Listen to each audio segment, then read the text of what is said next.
Can you get me a cup? Hello. Never mind about getting me a cup. That's me asking someone off camera to get me a cup. Hello, everyone. Hello, Cherry. You were chatting in here before we were even live. I don't even know how that's possible, but hello. Thanks for being here. We're here to talk about comics. It's been like a minute since we've done this, guys. I think it's been like a month or something. Because the last one, well, the last one was around like Christmas. And that one we ended up not doing on the Boxing Day. We were going to do it. Then we ended up not doing it because we were tired from just running around everywhere. And we had a really late dinner on Boxing Day. Or, well, not a really late dinner, but just, it was far away. So, it being just at a normal time meant that we were more delayed than I had anticipated. So we just had to cancel that stream. But we're back. Hello. Hi, Dante. Thank you for the highlighted comment. I knew you were going live. I saw your title change. I observe a lot, so that's why I came early. Nice. I did. I just changed the title. Watching closely. Yeah, so I read some comics today and yesterday. And I also... Let me see. I also have been watching some shows. So we're going to talk about some comics. We're going to talk about some shows. I have a guest really briefly who's going to be joining me and saying hi. Any earrings yet? The earrings are not here yet. Nope, not yet. Red Hood Venom. Hello, hello. I appreciate you, Cherry. Thank you. Yeah, I'll let you know when the earrings come, though. I don't know if they've shipped yet. I think it might take a while because I think they make them. I think they're handmade, but I could be wrong. But yes, I will let you know when they're here. Thank you again for getting those for me. So yeah, we are going to be talking about comics and stuff. And I have a guest who's going to come in soon, I think, to say something before they go. Maybe. We'll see. Is it a certain duck? It might be a certain duck. This is so creepy. I also did get the angel for my tree, so I'm going to put the angel on the tree. I'm like Nosferatu. I have risen. Oh my goodness. Will you do me a favor? Yeah. After, I guess? Come and sit. What do you want to grab a chair? You want a cup? And sit for a minute? I want a little cup for my drink. Yeah. I want a little cup. But you can come in and sit for a second if you want. Where are you going to get me a cup? That's not where the cups are. Is it a used cup? Is it a used cup? Oh, it's my cup. You can get this in my merch shop. Stay nerdy. I don't think it'll adjust. Oh, there it goes. Stay nerdy. My pint glass. But it's dirty. Should I use it? Okay, you're making... Okay, I'll use it. Even though it's a little dirty. That's... Dirty. It's dirty. What happened to it? Had water in it. Oh. And you drank out of it with your mouth. All that water. Filthy. Soiled. So, Duck, how's it going? Welcome in. Thanks for guest starring briefly. Duck has to go do a million things. I have to go work because I'm a crazy person. Yes. Doesn't know how to stop.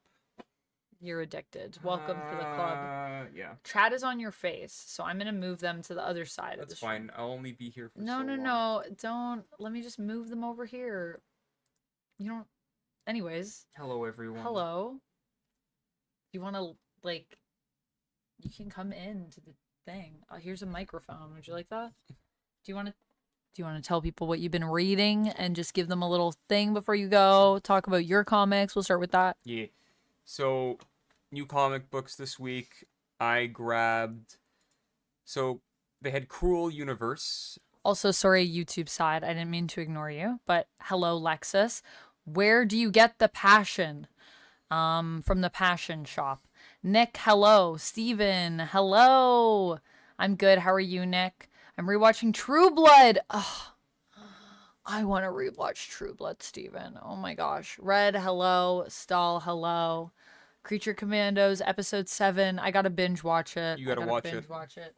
This is the month. I'm gonna get it. Stack TV. I can get it now. You can get it. Yeah, 1 month, and then I'm gonna watch it all. Binge it. Yeah, so I got Lucky Devils. Hello, Dante. I'm good. Very tired, but good. You read Lucky Devils the other night, and you said you liked it. Really good. Also, EC was doing Cruel Universe. Now they're doing Cruel Kingdom. We were wondering what happened to it. They went from science fiction. Now they're going to, like, fantasy. Sword and sorcery? Yeah. Mm-hmm. So that's been fun. The first story is really good. Really enjoyed the first story. Yeah? Is it just one story each issue? No, it's like, classic EC stuff. Okay. Where it's a bunch of... a couple of stories. Yeah. Okay. Short stories. So that was good. What else did I read? Been reading a lot of One Piece. What did you get? You got Void Rivals. I got Void Rivals, but I didn't read it. I didn't have time. You're reading a lot of One Piece? We're both reading a lot of One Piece. Exponentially further than you are in One Piece. You? Yes. Because I just started this summer, so I'm... But I think I'm moving pretty quickly, to be fair. You're I'm going through. You're doing some work. I read a lot of things. I just finished Return of the King. There you go. What else am I reading? I'm caught up on Chainsaw Man. I'm also reading Kagurabaki, which is probably my favorite manga right now. But when did you get Chainsaw Man? Comics? That's what the people really want to know. You got... Wasn't there a new Spider-Man that came out? Ultimate Spider-Man? No. That was just last time? That was last time. That was the Christmas issue. Nothing came out when we went. Like, because it's after the holidays, like, everything's coming out at the end of the month. Good evening, 80s gamer. Welcome in. Did you finish X-Men? Brian, hello. Hello. Hi, Amanda. Hi, Duck. How are you doing? Have you read Absolute Batman 4 and Superman 3? Those got picked up. Those will be talked about. Absolute Batman 3? But neither have been read. Absolute 4 and Superman 3. 4? I thought we were on 3. No. Really? I don't have it here. Oh, because I took it. You took it. I did. Oh, you took it. I have 4. I want to read it. Well, that's why I didn't know about it, because you took it. I have Absolute Superman here, though. I actually just caught up on Absolute Wonder Woman, which I loved. I thought issue 2 was a little weak sauce, but issue 3 was real good. There's Absolute Superman. I have not read that dichotic. I'll have to look that up. I may have read it somewhere. If I see it, maybe, but it does not seem familiar to me. Yo, Kagurabaki is so good. Who said that? I haven't had a chance to check it out yet. I have a long list. XD? Yes, that's Stall XD. Stall XD. Kagurabaki is indeed goated. Cherry, no worries. I said in the Discord, I'm not feeling 100%. Yeah, no worries, no worries. Aw, thank you, Cherry. Thank you so much. Yeah, I posted on Insta that I was having a bit of a body dysmorphia day today, but you know, gotta hang in there. Duck, just asking the Dr. Doom picture I did of you. Would you ever make it your wallpaper? Says Dante. Would I make it my wallpaper? On my computer? There's a good chance it already is. Is there anything else that you've been reading? How's the regular Wonder Woman series? This is where I come in, because I've been reading this. You mean... This one? This one? Mage, thank you so much for the sub. Happy 7 months. Oh, I have to do a wheel spin. Yes. I haven't even set up the wheel. What time is it? I'll set it up. Okay. Is that it? That's it for me. That's it for you? Anything you want to add? Anything you think people should be reading? What should people be reading? Just read. It doesn't matter what you read, as long as you enjoy it. Pick something and read it. Have fun. That's what I say. Because reading is cool. Having fun isn't hard when you have a library card. I agree with that sentiment. Oh, will you take the chips from me? Yes, take them from you? Oh my god. Oh. Ravenous. I really like chips and snacks. Oh, could you do me one more favor? Could you get me a paper towel? I just want to... Gotta wipe up all this blood over here. Yeah, wipe up all the blood. Ugh, so much blood. This is why you don't eat your victims at the desk. I've always said that. Working dinner in separate spots. I know. Okay, Duck. Goodbye, all. Goodbye. Into the Canadian bitter cold I go. Have fun working. I'll try. Thanks for working and editing my stuff. You and every other person. Thanks for editing my 27-minute raw video. You should tell everyone what that is, so it makes my time worth it. Okay, I'm Alright, doing goodbye, everyone. Have a great stream. Bye. Thank you. I will. Let me know when you get where you're going so I know that you're alive, please. Oh, we put the sunglasses on. I don't think you're gonna need those. It's probably super dark out.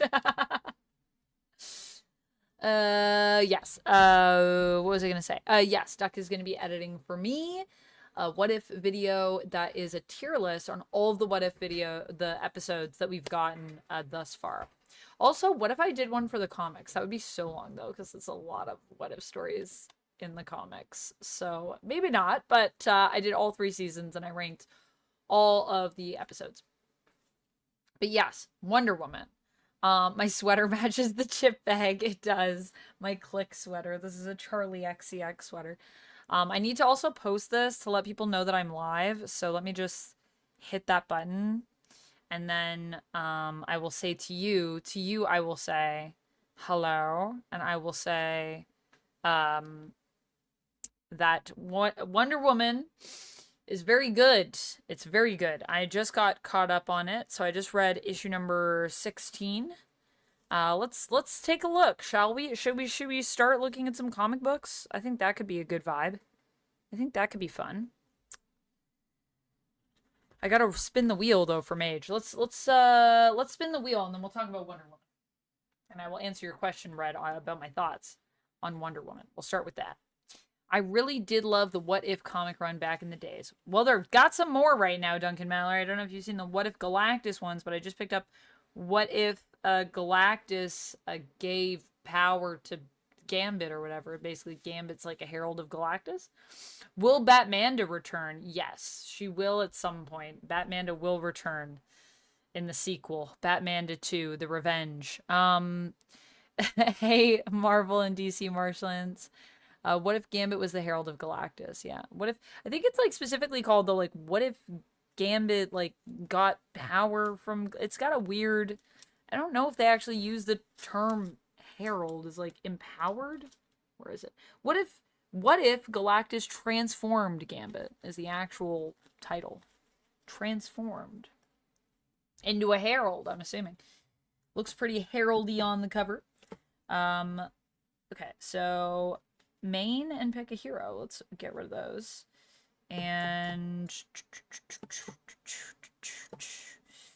I mean, we could probably keep the claws on here. Claws are always fun. We could also do we could do fancy sip. I am sipping a little fancy. As is proven by my attempt to write the word fancy. And let's do pick a comic for me to get next time. Which, I think last time I had to get Kahori. I gotta check. But I have thoughts on that too. I have that comic here if you guys want me to talk about that one. I chose that one on behalf of Chris, who said that I should pick something in his place. So I chose that one for Chris. I don't know if we talked about it last time.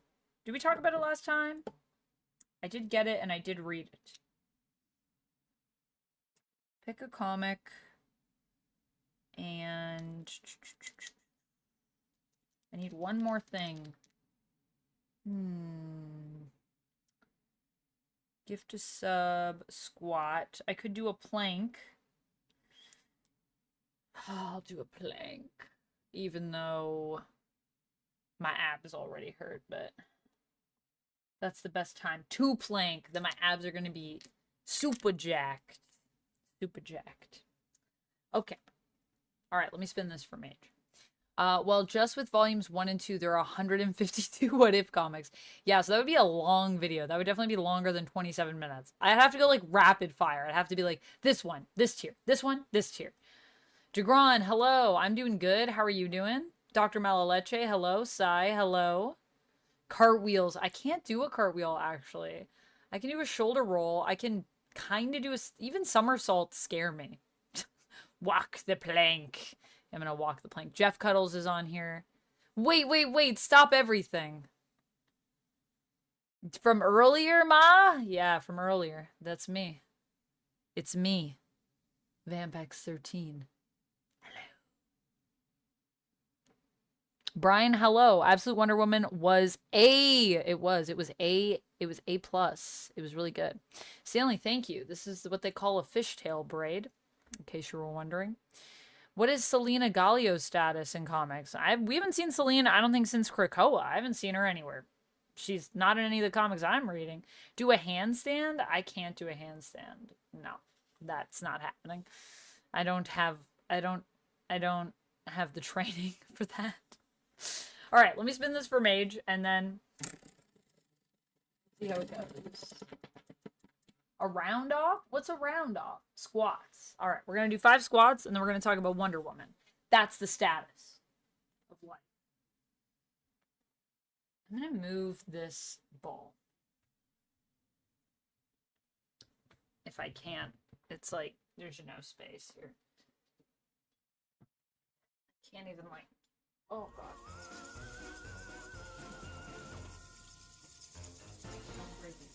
Okay, good. I always have that under my desk. Have I eaten? Jagron, yes, I have eaten. What did I have today? I had some fruit. I had some pineapple. I had some chips. I had a bit of sausage. I had a... What? There's like never enough room for me to do anything. I had a croissant. I had... What else did I have? An Uncrustable. A protein bar. And 3, 4, 5. And I had a peanut butter cookie. And like a handful of mini Reese cups. Thank you, Mage, again, for the resub. Let me update this. And then we'll start talking about some stuff. Oh, I love streaming. I miss you guys when I'm not here. I miss you. I miss talking about comics with you. It's just, it's so delightful, is what it is. 3 roti with a mix of veggies. 1 chicken thigh and water.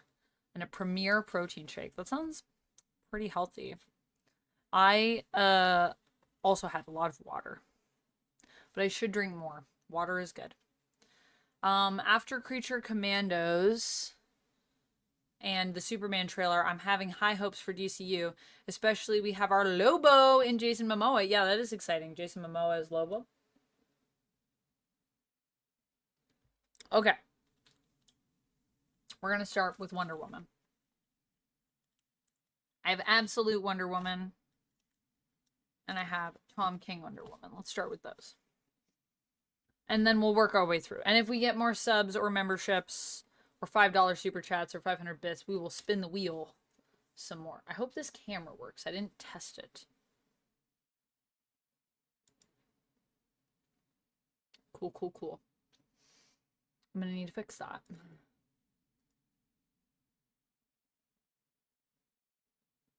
This might crash the stream. I hope it doesn't.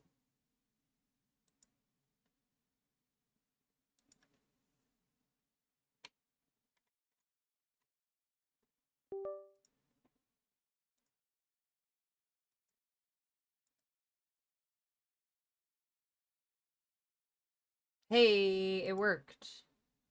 And stream is so good.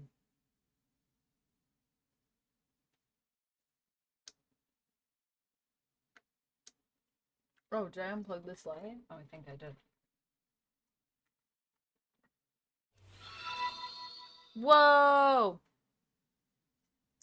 Bradford, thank you so much for being a member. Happy 6 months. Boom. Get to do it on YouTube, too. I know, that's always nice. Oh, that's way too bright. Let me just turn that down. Nope, that's the one I want. Let me just take it out of the bag so it's not so reflective. Solo Leveling Season 2, anybody? Not me. I haven't watched any Solo Leveling. Take this Mo flavor code out of the screen.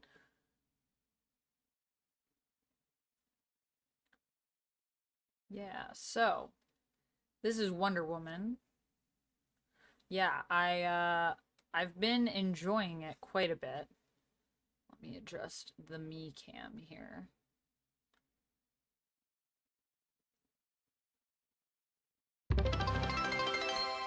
Whoa, Eric, happy. Whoa, thank you so much for the 500 bits. Bits goal met. Thank you. I'll start a new bit school and I'll spin that wheel for you. Spin me right round. Amazing. Spin me right round, says Gladys. Okay. It's so funny because my headphones are really loud right now. So I can actually, you guys can hear it. And although I don't have my headphones on, I can still hear the TTS.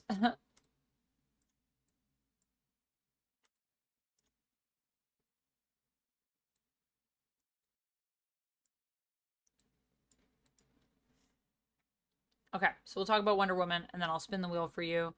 Bradford, and then I'll spin the wheel for you, Eric. Bradford, did you end up getting your die, by the way? Did it arrive okay, safe and sound? I hope so. So, yeah, I was reading this earlier today. You guys may have seen me post about it on my story. Dang, man. So, like, here's the thing. I don't know where issue 15 is. I skipped issue 15, so I need to go back and read that after I finish stream. But I really loved this. And I was talking about the way that we deal with the Sovereign in this. And so, like, the Sovereign has obviously been this huge problem throughout. Also, I love when Detective Chimp comes around. I love Detective Chimp. I love how everyone's supporting Diana. Meanwhile, she's just raising Trinity. Still not sure about how our boy Sovereign here gets Trinity or what's going on with that. So I guess we'll wait and see where that leads to, because obviously this isn't like the end of the fight. But the way we basically deal with him is we deal with him with Superman coming in. Also, I loved Hippolyta being like, grandmas are forever. That was amazing.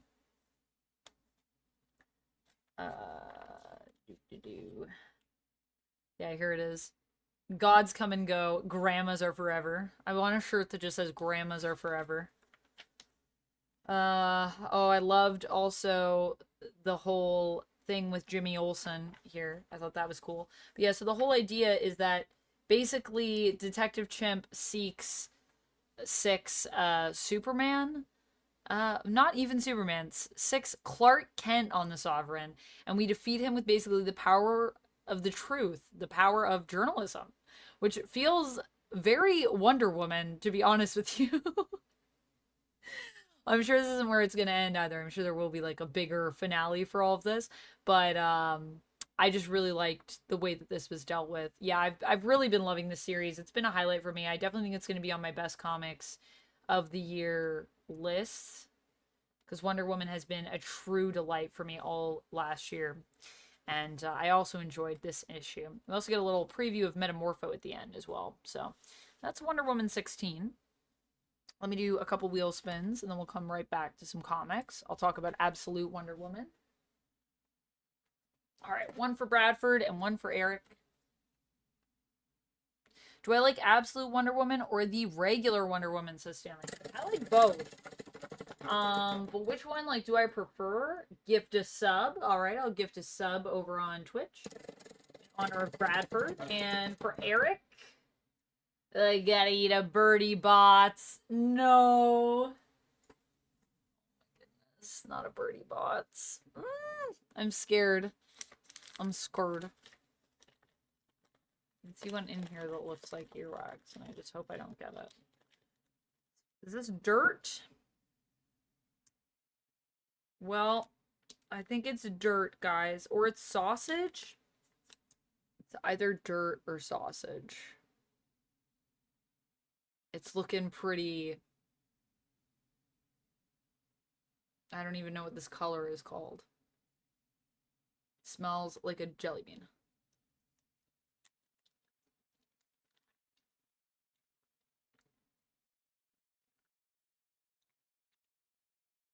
I think it's sausage. It just tastes weird. It's not really bad. It's not really good. It's just weird. Okay, let me gift a sub over on Twitch. Ugh. And then let me change my goal as well. We'll go back into some comics. Thank you again to Bradford and Eric for the support.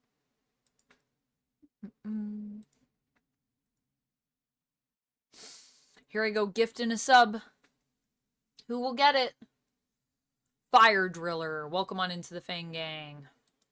There's a gifted sub for you. Ons Vival Stats. We need 47 more subs, and then we'll be at our coloring stream. Man, we were close before. We were only 9 away before. And we are a little further away than that.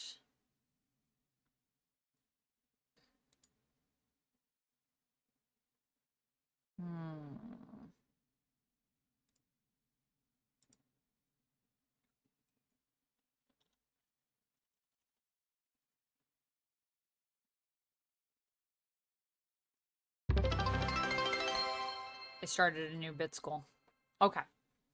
Jagron, thank you so much for gifting a sub. Welcome on into the Fang Gang. Captain Jenny. Oh my gosh. Love Captain Jenny. Awesome. I'll do another wheel spin for you there. Then we'll talk about adversary. Hello, Vidanagonia. How's it going? I gotta do a plank. All right, let's plank. I don't even know. I could just move this camera. I'll move this camera. Oh my god, my back. I don't know if you guys heard that, but it cracked quite a bit. I mean, I guess I could have just moved this camera because I need to move it anyways because I gotta move my chair and then that's gonna move the camera. Riddlelock, hello. Alright. 30 seconds. Do I have... I do have my phone. Okay, I'm gonna start a timer. So that it's exact. Let me open my clock. My clock. Here's the clock.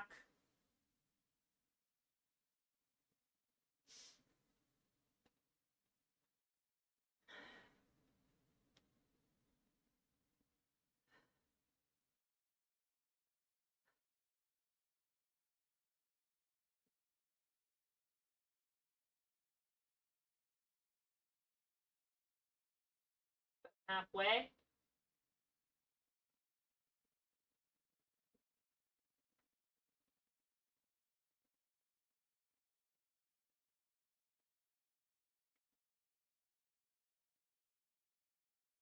And we're done.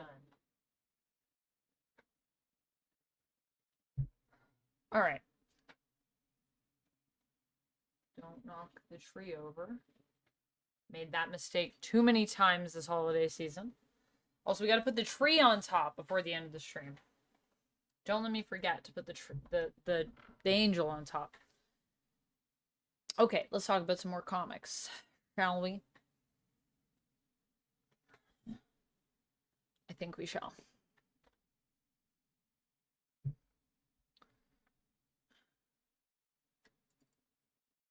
Two subs of our sub goal.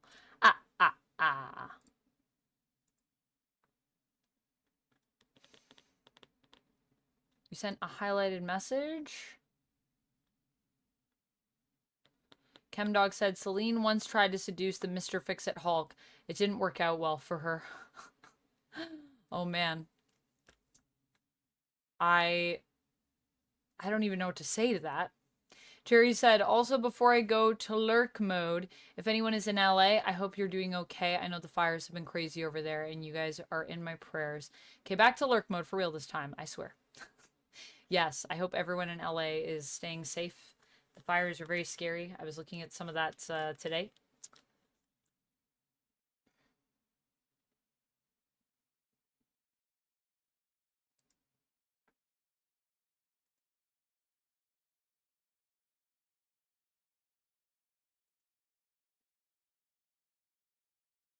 Who do I think would win in a fight between Bane and Deathstroke? I would go with Deathstroke.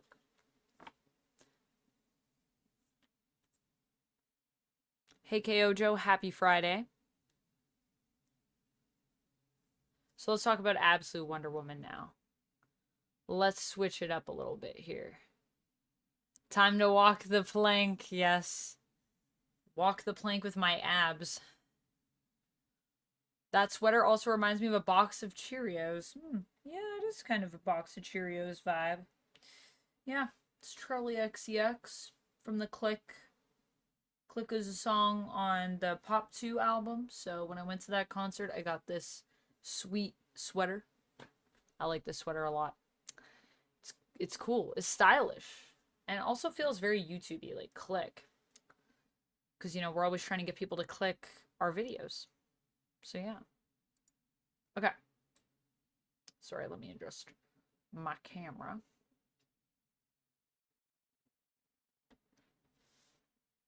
So, Absolute Wonder Woman, number 3. So, I was a little bit nervous because last time I read Absolute Wonder Woman, I did think it was kind of just like, okay. But also it had Steve Trevor. It was the Steve Trevor issue, you know? And this one we started off with Barbara. And I was like, okay. I'm like instantly pulled in. Like just the art, the paneling, everything here. And then you know what we went to in this, guys? You know what we went to?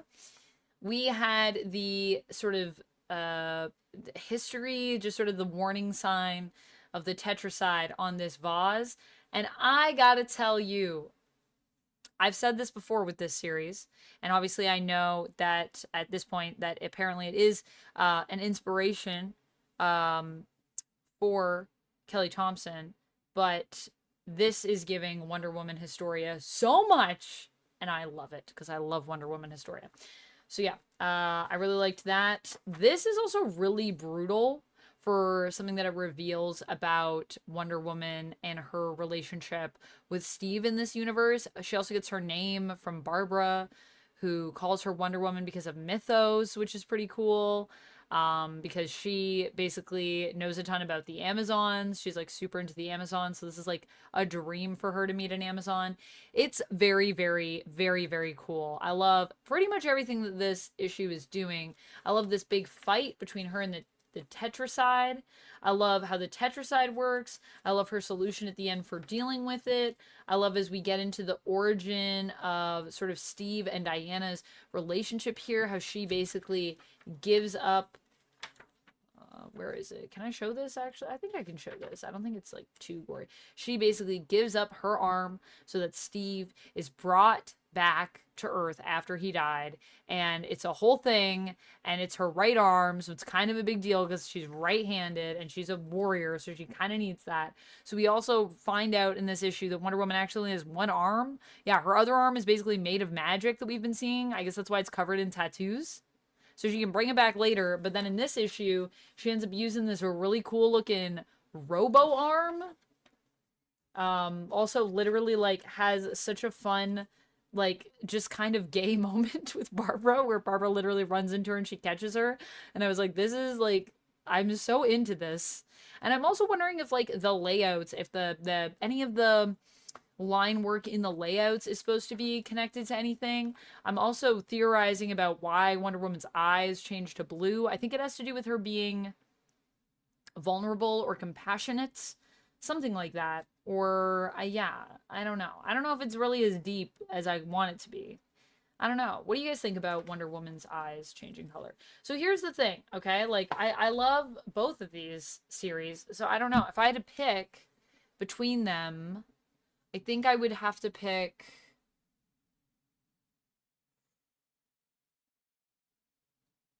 I had to pick between Wonder Woman and Absolute Wonder Woman. I should be prepared since this is a question that I literally prefaced in my community post today on YouTube saying that I was going to answer it here. I really should have thought what my answer to that would be. Which I did think about it, but I'm just like, I love both of them. I mean, there's been more of the Tom King Wonder Woman out, but I think the one that I'm like the most excited to read right now is Absolute Wonder Woman. So I think I have to give the edge slightly to Absolute Wonder Woman. But both are great, honestly. You should read both. Thank you for the hydrate. I need to get water, actually. I'm gonna grab my water. Wonder Woman's favorite book is Farewell to Arms. What? One arm? That's a bold swing. I know. And that means that her good arm's her left-handed arm.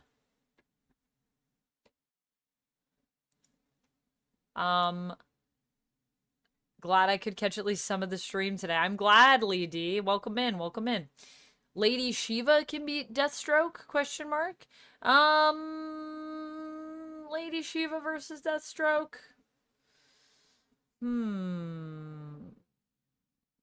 I don't know. I feel like Lady Shiva could take Deathstroke. I believe it.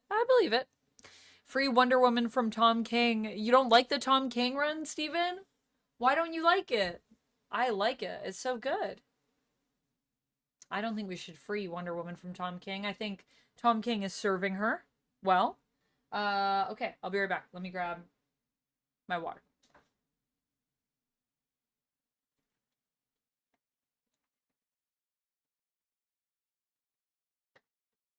Also, sorry, I feel like my back keeps like cracking in a million places. I don't know if you guys can hear it. It's very loud to me. Wonder Woman. I think Bane would break Wonder Woman. Wonder Woman is great. Thank you for the hydrate. I think Bane would break Deathstroke. He broke Batman. He could break Wade. Maybe. It's possible. I think it depends on who's writing it, really. I mean, I think when it comes to, as I've said before many times in stream and in videos, when it comes to, like, power scaling, who could beat who, that type of stuff, I'm not usually super big on that myself. Unless it's something that's, like, I think done really egregiously, and then that's the only time that I'll, like, usually have something to say about it. Really just depends on who writes it. I'm not liking Tom King Wonder Woman, actually. I don't like how Trinity has been presented, and whatever happened to the blonde Amazon who killed the bikers who started this whole conflict. Whatever happened to the blonde Amazon who killed the bikers. I mean, the conflict isn't really about her, though. The conflict is more about the manipulation. She wasn't, like, in her right mind, right? So, I mean, like, are you just wondering, like, what happened to her story? I mean, I don't think it's the focus, so I think that's why they're not focusing on it. I didn't like Tom King's Batman. Why didn't you like Tom King's Batman, Ren? Is it because of the wedding? Do I like the Black Canary book? I haven't read the Black Canary book, Stanley. I haven't been reading Black Canary. Aquaman issue 1 was really good. I was just reading an interview, actually, about Aquaman for the new Aquaman series. Was it in Absolute Wonder Woman? I think it was at the end of Absolute Wonder Woman. Sounds interesting. Sounds like they really want to change it up in terms of where Aquaman has been in his history, which I think is really cool. Jeremy Adams and John Timms doing that, right? I'm not familiar with Jeremy Adams, but I liked the sounds of it, and I like some of the art that we got to see in this interview. It looks really good, so yeah, I might need to check that out at some point. I need to check out Catwoman, too. I was talking to Sasha about that. She was selling me on the Catwoman run that's going on right now. But yeah, I like Tom King's Wonder Woman, but I also don't have a lot of beef with Tom King, because I've liked most of what I've read by him, and The Wedding was obviously, I mean, what happened with The Wedding and what happened to even Kate Kane and her wedding that she was supposed to have as well. Weddings, I wonder what's happening with them. And even like what happened with Rick Grayson, like that was really all Dan Didio's choices as editor, who was editing at the time. So I mean, yeah, people have talked about what went on behind the scenes with that, and I don't really blame Tom King for it. It's more of an editorial choice. Unless it's something obvious like Batman versus Phoenix level of a difference, realistically, with power scaling. It's how it's written and who they want to win. 100%, Steven. I agree with you. Why did Tom King have to kill off Steve Trevor? Because Steve Trevor sucks. No. That's just my opinion, John. Actually, you know, the issue where he died really made me like him, and then I missed him, and I was like, dang it, Tom King is making me like Steve Trevor, even when he's giving me what I want, which is the death of Steve Trevor.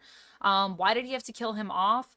Because, you know, we gotta have some loss in this fight, I feel like, with Wonder Woman and the Sovereign, right? I think you gotta have some loss, and it's a really good way to hurt Wonder Woman is to kill Steve Trevor. I'll tell you that much. Eric says first name people are sus. Two first name people are sus. Which people? Like John Timms? Are you saying the people that are doing Two first name people are sus.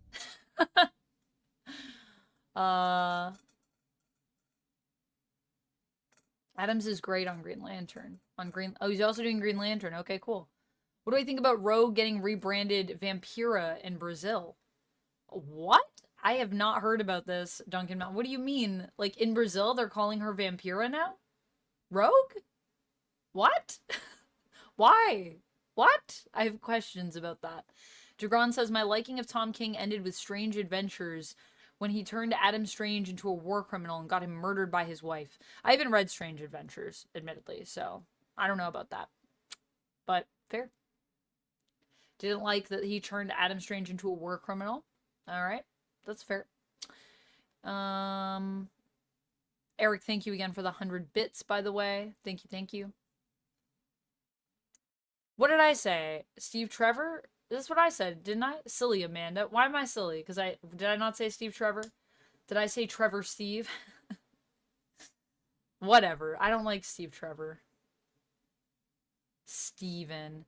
Have we talked about Rogue's character regression yet? We have not. I haven't, admittedly, I know about what's going on in Uncanny, but I haven't read The Raid of Grey Malkin yet, so I gotta get caught up on that. But I did hear about it through the grapevine. I did hear about it, even though I also haven't really finished Fall of X. I kind of fell off Fall of X after the Hellfire Gala, really. I read a few more things after that, and then I was kind of like, this is not great.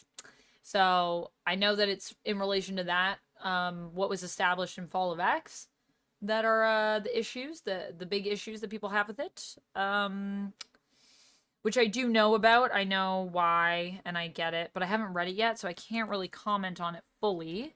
Doesn't sound great, objectively, I would say, based on what I've heard, but it also depends on how it's written. Let's talk about Absolute Superman, which I also haven't read, but I read issue number 1, and I liked it. Let's take a peek at the first few pages. I hope there's actually, let me make sure there's nothing, like, although I feel like I'm just spoiling all the comics, I'm just telling you guys what happened in them. Well, the things that I liked, I'm trying not to be too spoilery, but look, I'm going to talk about it, because I read it. If I read it, I'm really going to talk about it. I'm really going to go in on it. That's just life. Ah!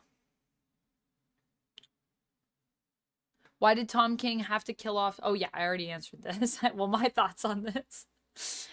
Steven said, I just jumped into Catwoman's new run. I'm enjoying it, and I'm still enjoying Ivy's solo, too. I need to catch up on Ivy's solo, and I need to check out Catwoman's run. Yeah, it sounds really good. It sounds really good. Steve Trevor is like a DCS Jean Grey. You know he gotta die every once in a while. This is true. You gotta die every once in a while. The wedding is part of it, but many stories were stretched and had no consequence or were boring. One example of this is the War of Jokes and Riddles. You didn't like the War of Jokes and Riddles? You thought it was boring? Or you thought it didn't have any consequences? Or both? Red? Just love the Steve Trevor hate. Yeah, I'm not a big Steve Trevor fan. But I will say, when Tom King killed Steve, he did make me kind of care. So, I kind of get it. I just feel like Diana's too good for Steve Trevor. But I think that's kind of the point. At least in terms of Tom King's views on it. And I think that kind of makes sense, honestly. I was like, oh, it kind of makes sense. I kind of think I get it a little bit more now that I've read this. But at the same time... I mean, I feel like Diana's better on her own, or in just, like, date other Amazons. Like, why would you want to date Steve Trevor when You could date all these other cool ladies that you literally were around. But I guess the other thing with Steve is that he's not a lady, right? He's a guy. He's different. He's different. That's also part of the appeal, I suppose. So it looks like we're going back into the past. A little flashback to... Does that little count? Oh, God. The art in this is just freaking gorgeous. The art in all of the absolutes is, like, gorgeous in different ways. And I think that that is great. This is slightly, like, not centered. I feel like you can see the line that is the other side of the page in between, but that's fine.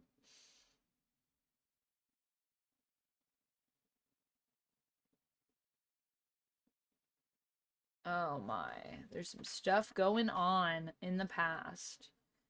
And then I assume we're going to go back. Is this all going to be in the past, or are we going to go back to the present day? This one might actually all be in the past. That's kind of interesting. It's the thing I was saying where I was like, I feel like there's going to be a lot going on in the past. Oh, now, and then near the end, we go back to now. Interesting. Interesting. I'm very excited to get caught up on my Absolute Superman. It looks very good. Which I kind of was expecting it to be.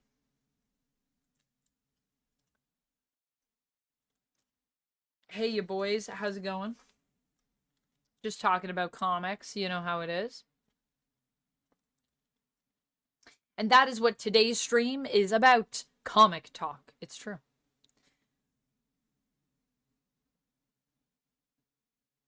You feel like she's ignoring much of Rogue's history and not because of Fall of X for you. Oh, okay. What else? I don't know about the rest of that. What do you feel like she's ignoring from Rogue's past?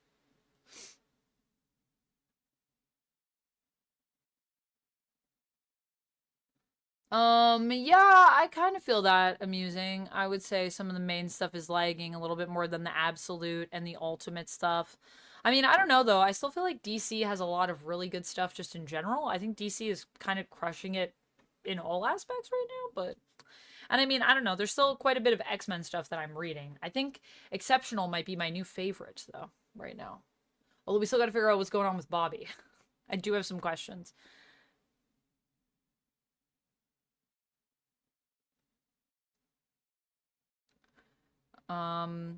You're actually decently enjoying Absolute Superman. You're gonna read one of the second wave Absolute comics like Flash, Green Lantern, and Gumby. I mean, Martian Manhunter. Yeah, I do want to check out Green Lantern and Martian Manhunter. I'll probably get everything, honestly, and try to read everything, but we'll see how it goes because I only have so many hours in a day, and I try to do daily videos, and I try to read, and I try to play games and stream and do it all. So we'll see what I can manage to keep up with, but my plan is to collect all of them. So yeah, because I'm really liking Absolute. Did you get all new Venom? No, I haven't really been reading Venom. Venom is kind of more of the Duck side, and Duck isn't here with me today, so unfortunately I don't have a ton of insight into Venom. But are you talking about the stuff with Paul? Because I did see that. I'm still enjoying DC Vampire versus Vampire's current series. Nice. Basically everything from when she became a leader forward, from all the way back before Messiah Complex. Okay, so you feel like all of the history before Messiah Complex she's just ignoring? Why do you feel that? Interesting. I've heard good things about Incredible Hulk.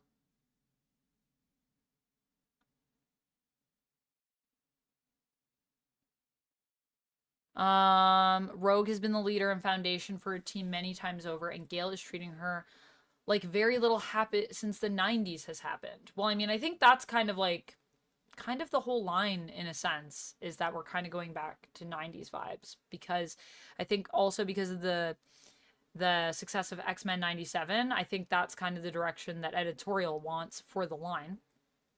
I mean, even just when you look at their X-Mentions page, it literally looks like it's from the 90s. So I feel like that's more of an overall thing with the line.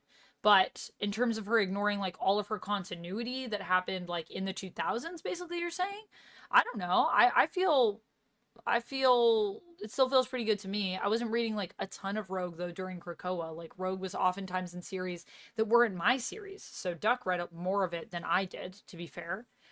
So I'd be curious to hear his thoughts on that stuff. But I mean, I don't really feel like she's ignoring the 2000 stuff. I don't know. It's almost like she was ordered to write Rogue as if she was back. Yeah, I think that's, yeah, I already said that. Yeah.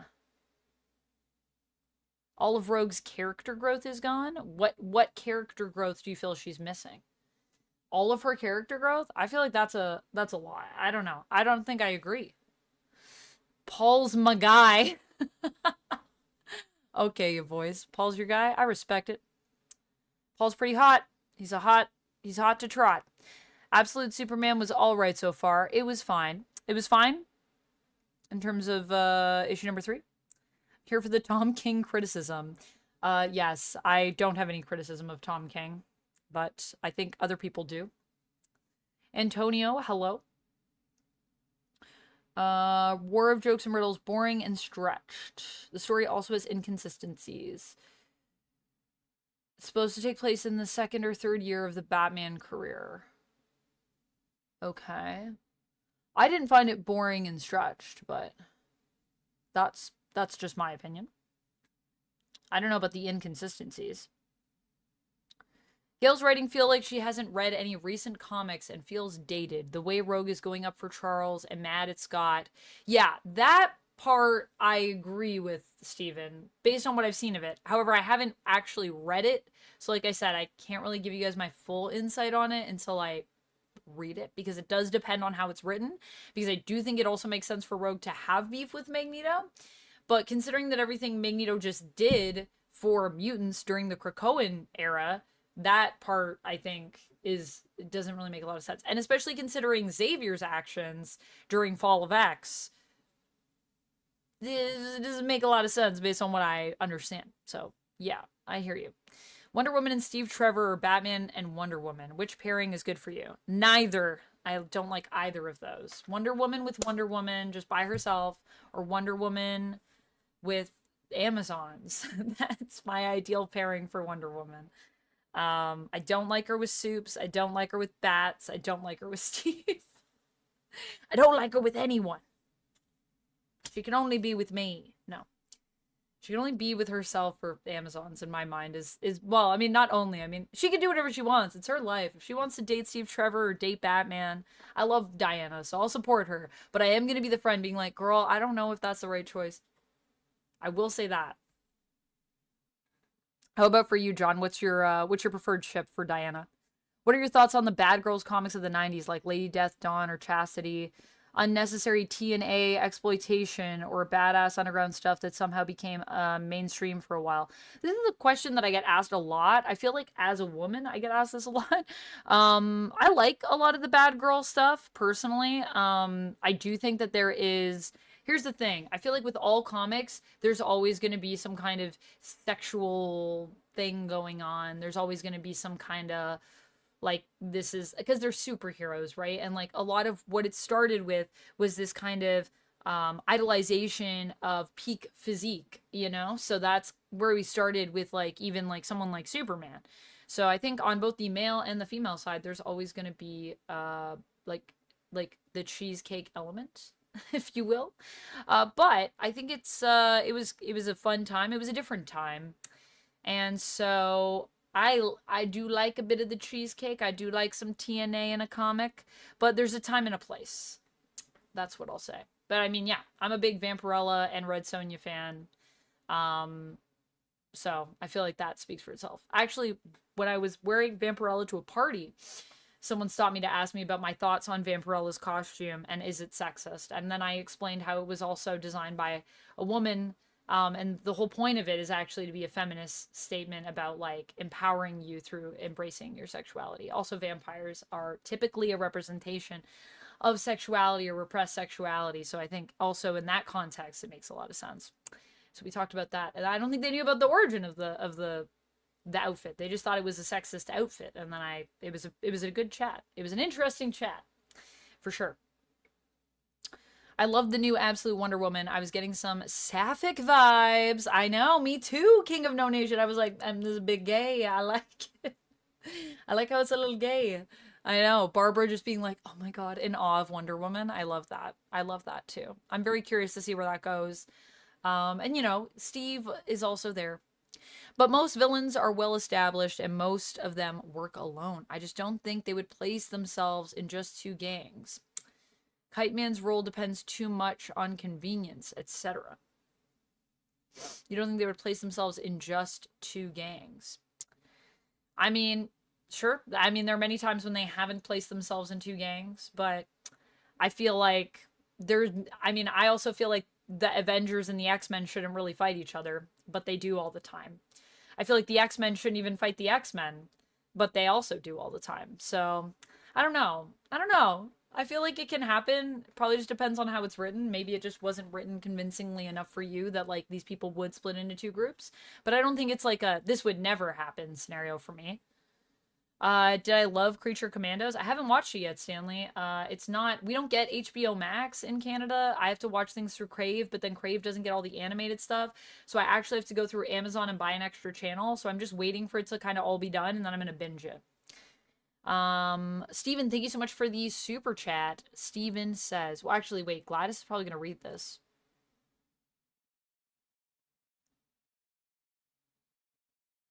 The reason my favorite books from this scary are Storm Solak is because they don't feel so dated, they feel fresher for these characters so far. I like how it read Psylocke. That was interesting. Yeah, I feel you. I am enjoying Psylocke quite a bit. I'm not caught up on Storm right now, but I am enjoying Psylocke. I feel like that's fair. There is some stuff that is definitely retreading previous ground. I heard that Dazzler is like on people's list for like worst comics of the year too. I haven't finished it yet. I still need to read issue 4, which I think is insane. Okay, let's talk about Magik, and then I'm gonna come back to chat because there's a lot of chat happening.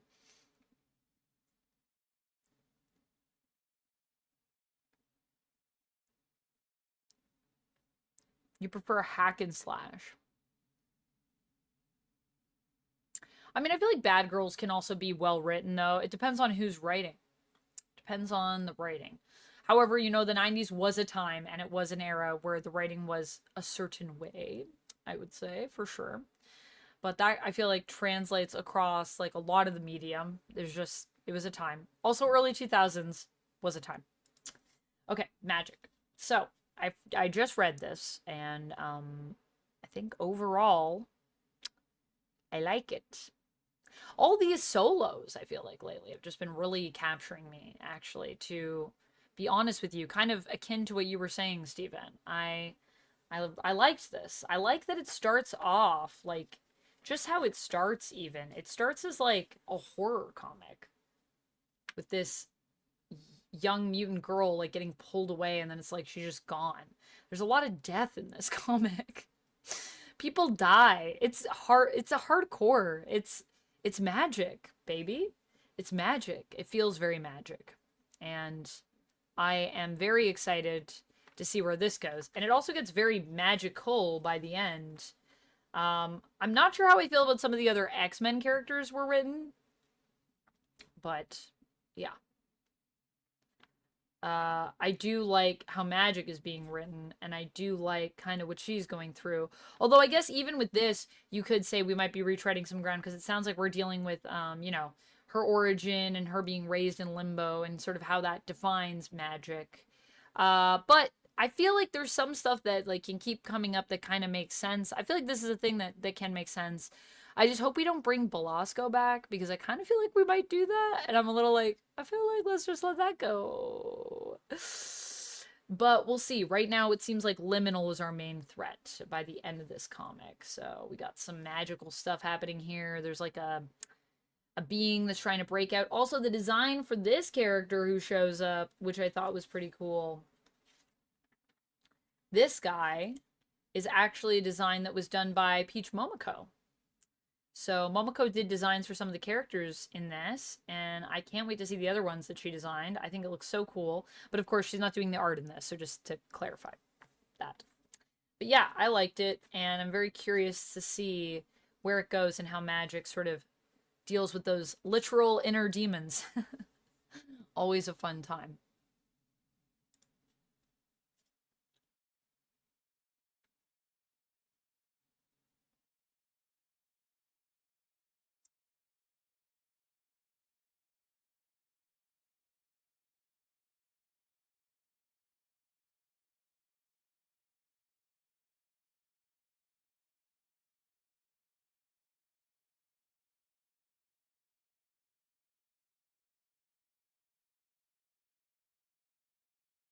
All right, Critter Nation, hello, how's it going? All right, I'm catching up with some of the chat here. What are you guys talking about? You talking about Rogue and Magneto's relationship? Yeah, I don't know. I don't know if they ever sleep together on Savage Land. I know they're very flirty. I know there's like a will they, won't they, and I know they go on a road trip. I know that happens. Or well, wait, was that Magneto or was that Joseph? Might have been Joseph actually, the one on the road trip. I don't know if she sleeps with Joseph, though. Does she? Does she sleep with Joseph?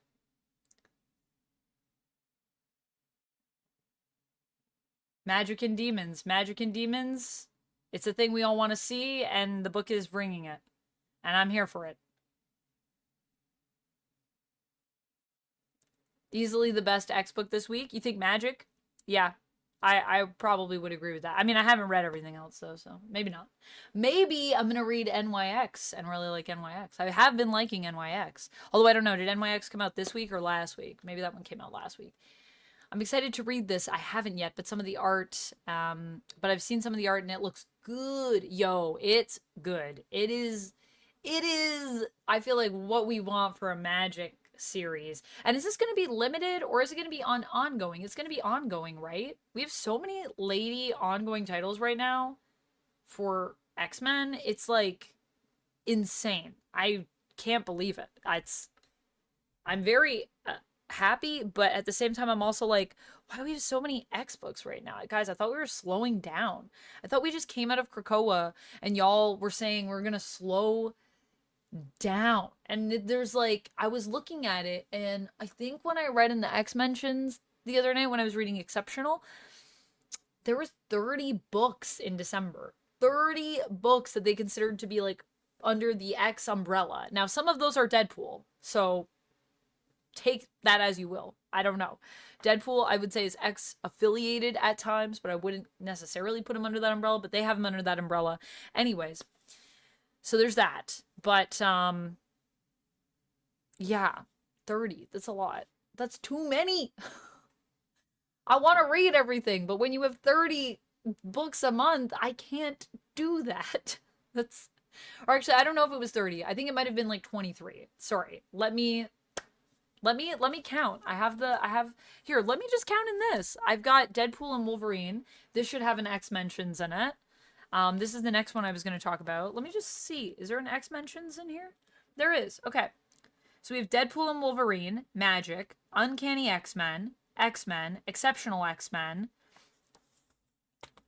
Psylocke, Storm, Wolverine, X-Factor, Phoenix, X-Force, Mystique, Sentinels, NYX, Laura Kinney, Wolverine, Cable, Love and Chrome, Helverine, Rogue, Savage Land. Oh, I do want to read that. Sabretooth, The Dead Don't Talk. I also kind of want to check that out. Avengers 22, even though Avengers would be considered, but it's because of Jed McKay and X-Men, and there's a whole thing that's going to be happening next.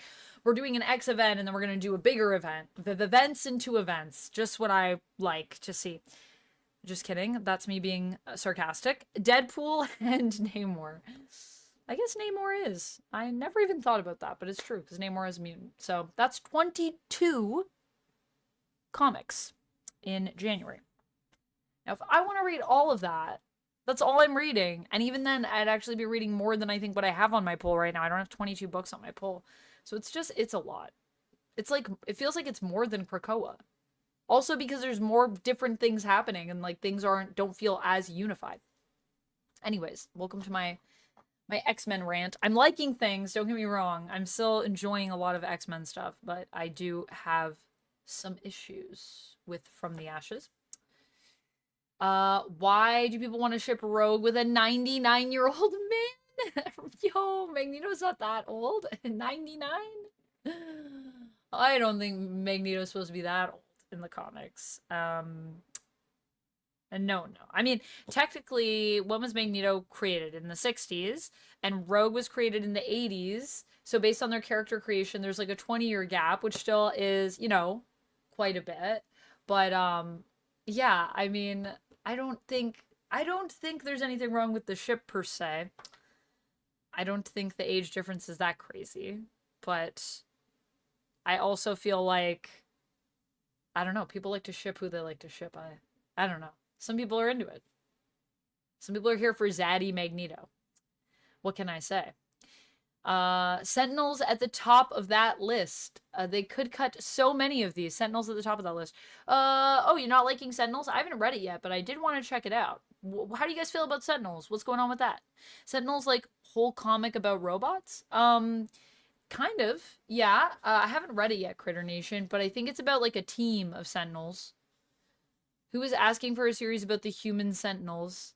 I don't know, but I haven't read it yet. So if it's interesting, I like it because it's weird.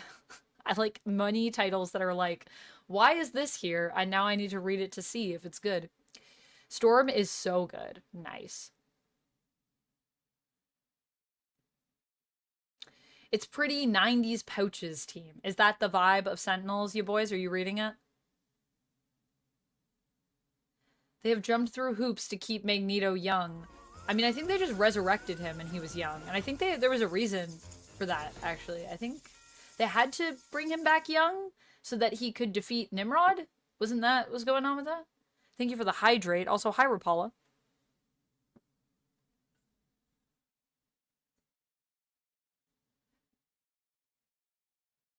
Yeah, he's been de-aged a few times. I mean, here's the thing. In comics, no one ages. So when people are like, it's weird that this person hasn't aged, I'm like, it's weird that everyone hasn't aged, though. If we start talking about that, or how fast kids grow up, it's like a soap opera. So you need to, like, operate in that mindset, I feel like, and then just don't think about it too much.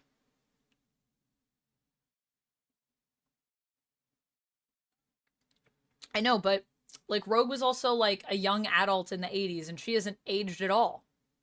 Either. Talking about X-Men robots, right? We're talking about the Sentinel series, Vrivid, which is, yeah, the Sentinel series that's happening right now, which I believe are human Sentinels, cyborgs, I think. It's a team of hunters, yeah.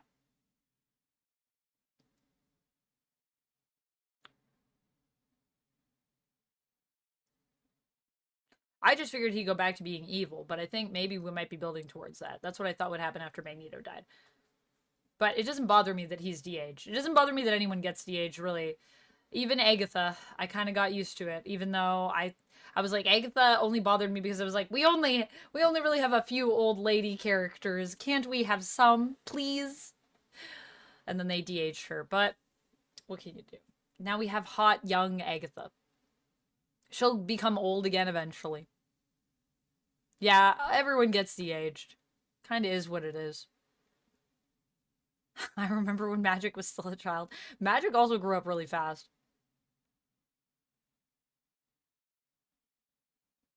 But they used a real-world event to anchor the character. Lummox, I know, but it's still comics. I mean, this is the thing. What about, like, I mean, I guess Captain America's a super soldier. I don't know. I just feel like there's a lot. What about Black Widow? Remember we made Black Widow kind of a super soldier to explain how she doesn't age because her history is also connected to, like, some real world stuff and political stuff. So yeah, I just feel like, I don't know, you can't stress about de-aging and stuff. It's too much bother. Too much to bother about. Magneto has not been evil for a long time in comics. I figured when they killed him, though, that he might just go back, because everything goes back to ones.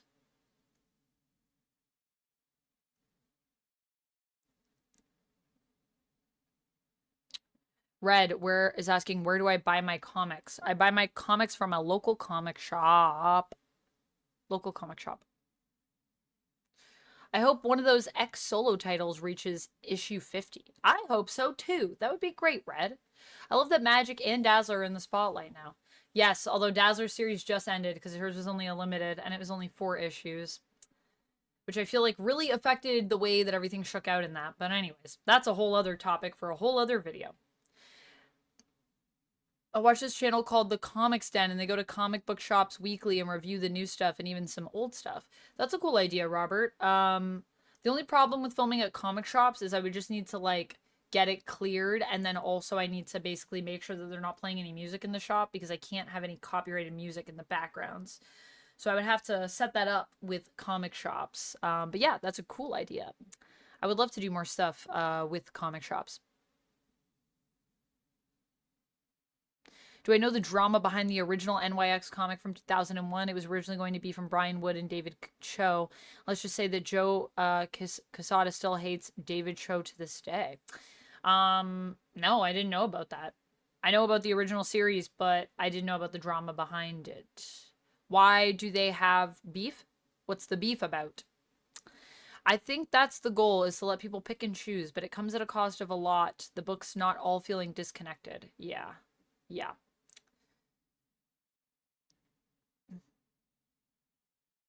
Yeah, but I mean, like, some characters have also been around since the 1960s. Like, Xavier was, like, an older man in the 60s, and he's still just, like, an older man. I mean, granted, he's also been de-aged. But, I mean, a lot of people get de-aged, is all I'm saying. Like, a lot of people get de-aged. So, I don't see the point in worrying about Magneto when I'm not worrying about, like, literally every other character. Like, Batman's been around since the 30s, but I guess, you know, we can excuse that one because now it's an alternate reality Batman, so I guess that's how we figured out that one, but yeah. I mean, just even with New 52, like, Bruce doesn't age. He's always in his 30s. It just is what it is. In her first appearance, Rogue looks older than now. Yeah, I mean, that can also just be artwork, though, but I mean, I feel like no one ages, though, is definitely the main line of what I'm saying. All the X-Men are taking the substance. Old when they need it, young when they need it. Exactly, Joker. It depends on what they need for the story. I mean, X-Men Evolution is its own thing, too, though. That's its own continuity. Great. I remember what I bought from my comic shop. Now I live in a small town. So you have to order them online. Yeah, I go to an LCS, so I'm fortunate that I have comics near me. But I live in a big city, so yeah, there's a lot of places to get comics here. All right, let's talk about Deadpool and Wolverine, I think. Let's talk about this. Now, oh, well, sorry. That's this. Let me switch to, where's this camera? There we go. Looking at my chat. So I haven't read this yet, but I got this beautiful Frank Miller cover. It's beautiful.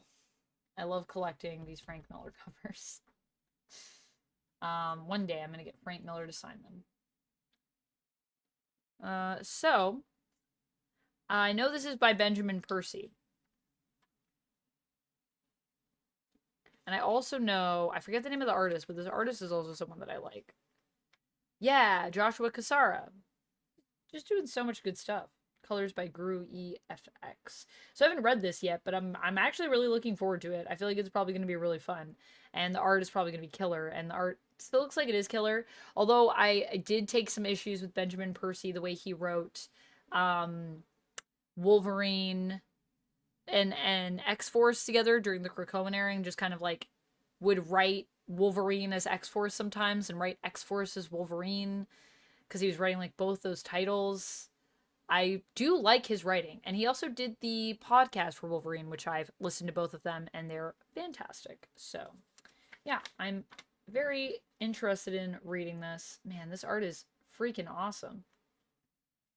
And I love Deadpool and I love Wolverine, so it's a couple of my favorite characters. I've read like a surprising amount of Deadpool, actually. Oh, great. And I feel like they're taking some inspiration from maybe the Deadpool and Wolverine story. So that should be cool. This might be one that people will be getting just because they loved the movie. So good Good way to sell some comics to maybe some more casual fans. Probably what they're trying to do here with this. I mean, definitely what they're trying to do here with this. But I also was just like, I saw this cover and I had to have it. And then I found out who was doing it. And then I was like, oh, I actually might want to, like, continue with this. Sounds fun. We'll see where it goes. I don't know if it's supposed to be a limited. I'd assume that's probably just going to be a limited. Can't keep Benjamin Percy away from Wolverine. Even when he's not on Wolverine. Get it for the cover. There's also something to be said for keeping characters recognizable so people can return to them at their essence. This is true, Atomic Sorcery. This is true. I mean, I think that's why we don't really age a lot of the characters. We want to keep them classic, iconic, you know?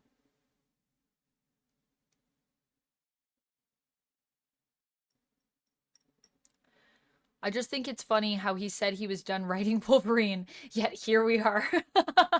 Yes, he'll never be done writing Wolverine. You can't stay away from Wolverine. It's too tempting. If I were writing Wolverine, I feel like I would never stop. I love Wolverine too much.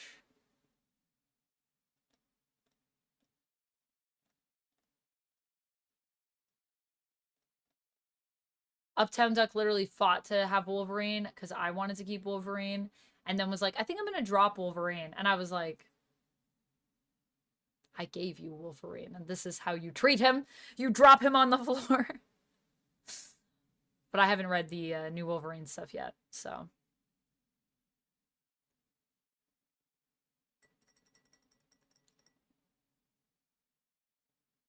How often do writers age their own characters, their own franchise characters?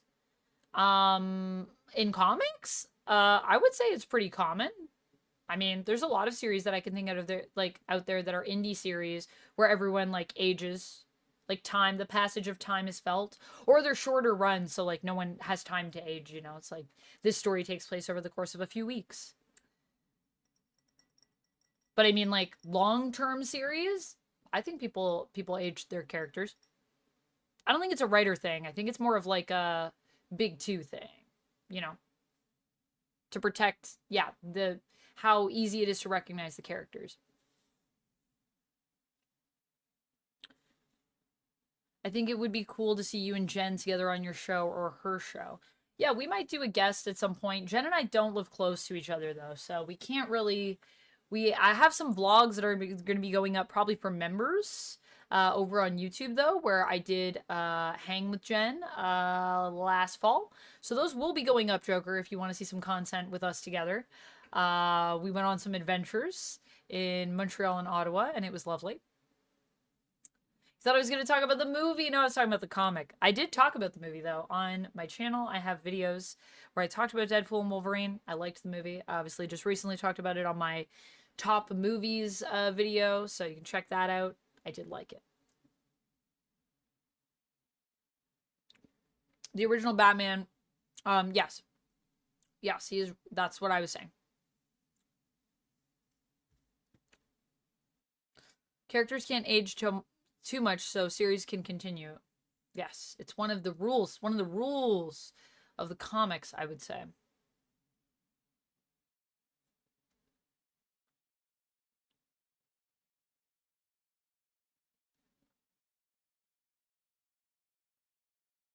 The characters that are written for 30 plus years. Invincible ages, yeah, Saga ages. Walking Dead, I guess just Kirkman. I mean, Saga has it too. Not writing a single story. Right. Well, there's not a lot of stuff like that. Like, what other stuff is there? I mean, I guess, like, Vampirella. I mean, Vampirella's an immortal being. Red Sonja. Like, you mean those characters?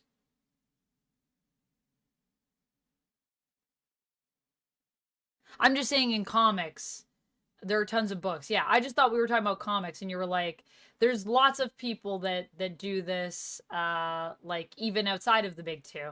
And I was like, yeah, but I just thought we were talking about comics. I was just going to say, yeah, but the one thing I will say is that I do feel like sometimes indie comics do a better job of doing that. But most indie comics don't get the benefit of having characters that go on that long. I think Savage Dragon, they also age too, no? I haven't really read a lot of Savage Dragon, though, so don't quote me on it. But I think time passes. But also Savage Dragon, I think, has a crazy long lifespan. So I don't really know. I don't really know too much about it. I only know a little bit about Savage Dragon. I've taken a little peek.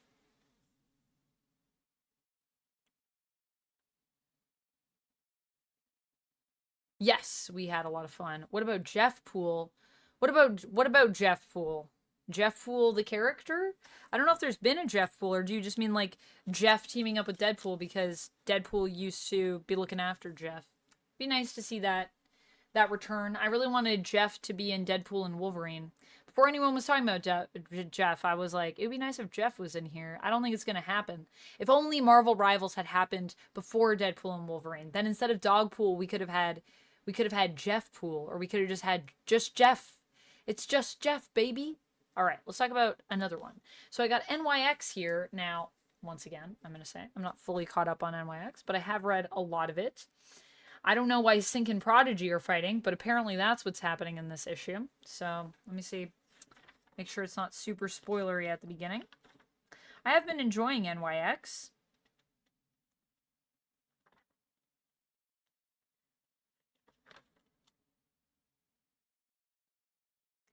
It looks like...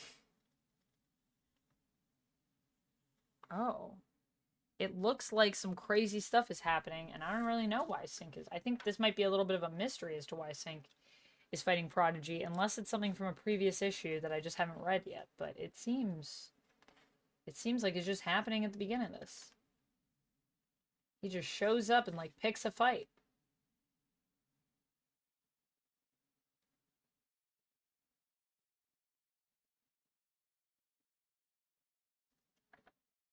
I don't know. I don't know what's going on with Sync right now. Sync's been through some stuff, man. That's what I know. That's what I know of what I read from Sync back during the Krakoa stuff.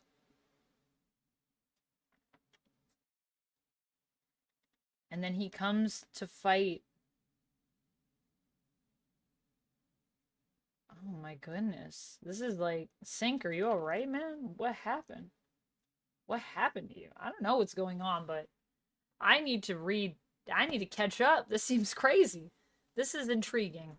Unsurprisingly, I feel like I'm going to be intrigued by what's going on in NYX. I like NYX. I've been enjoying this. This and Exceptional X-Men, consistently for me, have been pretty in the money. Uncanny has had its moments where I've really, really loved it. But I'm not sure about this new thing that I've heard, but I haven't read it yet, so we'll see how it goes. We shall see.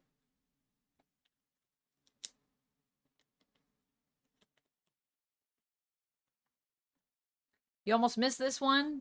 You didn't miss it though, Otto. You're here. Welcome in. It's just Jeff. Wedgie time, hello.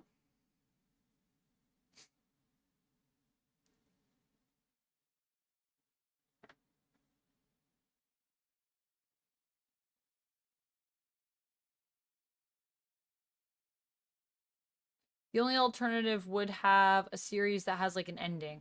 Like it happens in some indie comics and manga. Yeah, I would say like series that have an ending. But I mean, there are some that have been ongoing for a long time that are still going. That still like age characters, like Saga. Saga's still going. It's been going on for a while. Do I like the Harley Quinn animated show? I do, but I'm not fully caught up. I'm a few seasons behind on Harley Quinn right now. But I did watch Kite Man as well. I liked that. Thought that was alright. It wasn't as good as Harley Quinn, though. But it's hard. It's hard to beat Harley Quinn. Harley Quinn is... It's just on another level. You know what I mean?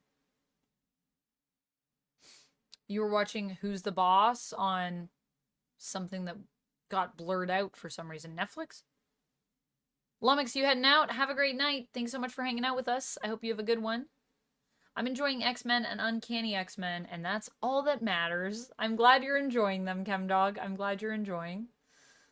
Yeah, I haven't really been reading X-Men, but I'm going to be reading it because I'm reading the Grey Milk and stuff, so I'm going to have to read both.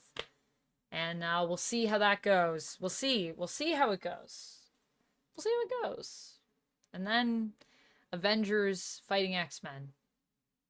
Again. And they're like, it's going to be the biggest story ever. And I'm like...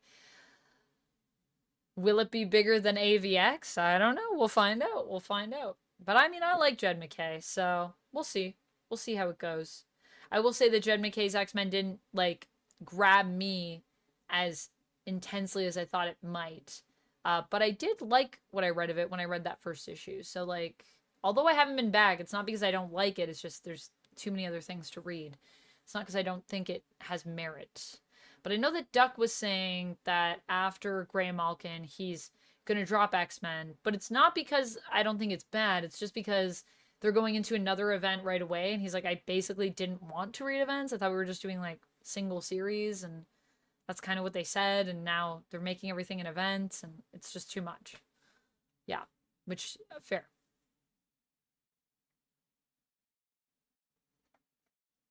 What's indie about Spawn? Spawn is with an indie publisher. That's why it's considered indie. It's not Big Two. It's not Marvel or DC.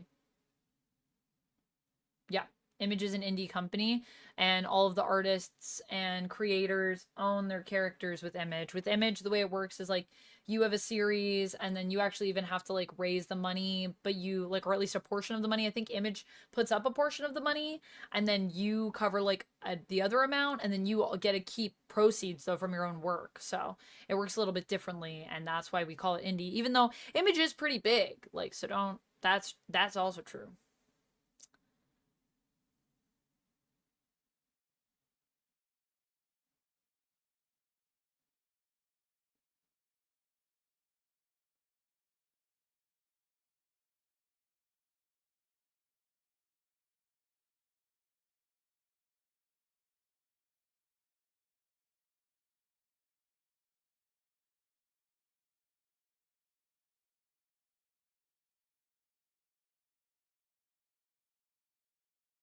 There's a pic on Google Images of Jeff in a Deadpool outfit.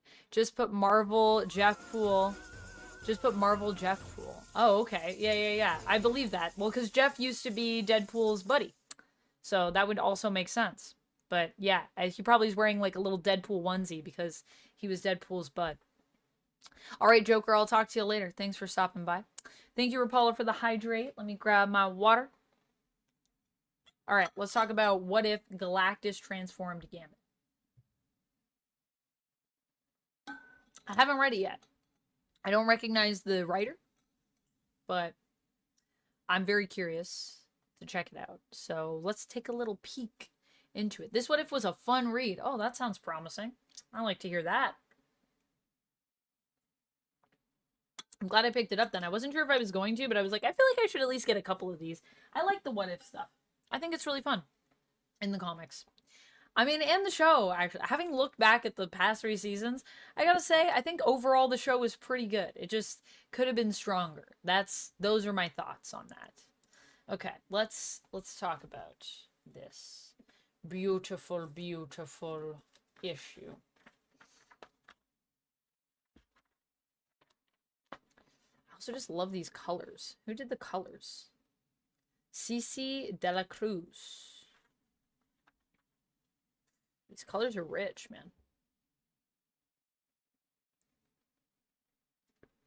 Oh, there he goes. Oh, this design. I love it. Well, the artwork slaps, though.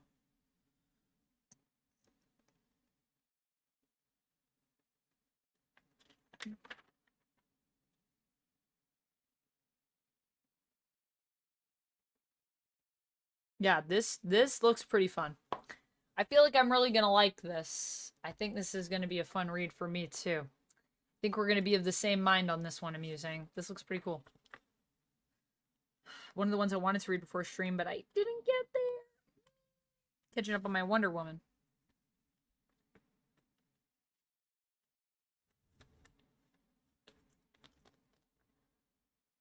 No comment about the What If TV series. I just feel like having gone back and looked at kind of season 1 and season 2. The last season of What If was not as strong, yeah. Got weaker as it went. Manuel Garcia is a good artist. I agree. Red Hulk comic coming in hot for the new movie. I know. Oh boy, here we go. Red Hulk is back. Can't wait to see how they retcon the leader to be alive again for no reason after Immortal Hulk. Oh boy. Oh boy. Remy LeBeau, remember it.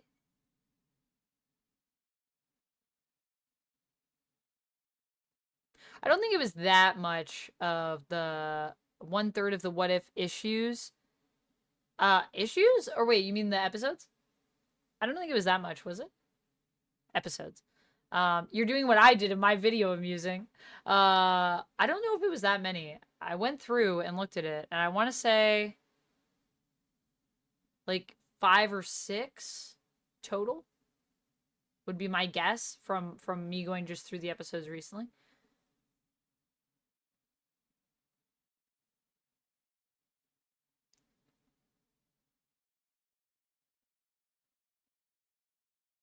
She was in 3 in season 2.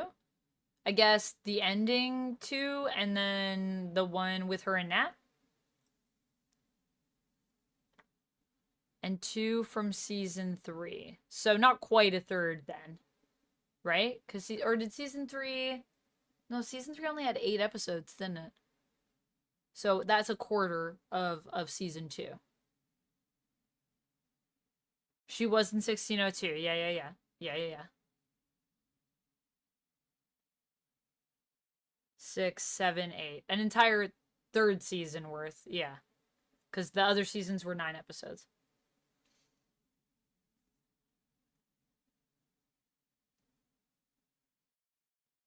You love the Conan What Ifs? I've never read any of the Conan What Ifs. Or wait, do you mean the Conan What Ifs from Marvel? Oh, you mean the ones from Marvel, right? Yes, I have read those, and they are pretty funny. The one where Conan becomes like a pimp? That was a whole time. I don't know why I was thinking that you meant like the current Conan had like a What If series, and I was like, what? I haven't even heard about that. Time Roller, what's up? How's it going? All right, so we got a few more. We got 2 more for me to talk about here, guys. 2 more comics. Uncanny X-Men, issue number 8. Should I find some rogue dialogue and just read it without context?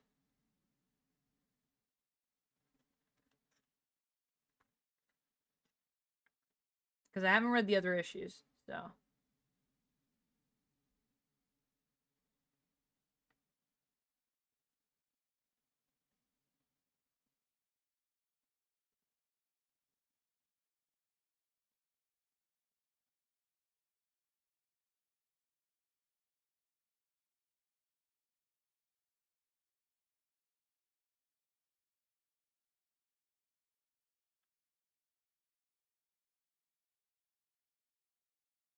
Oh man, there's some crazy stuff happening in here.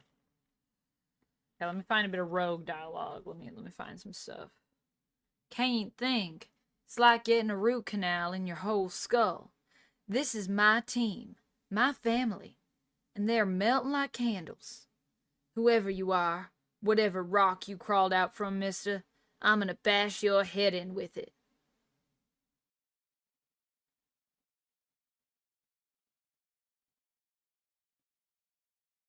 Mm-hmm.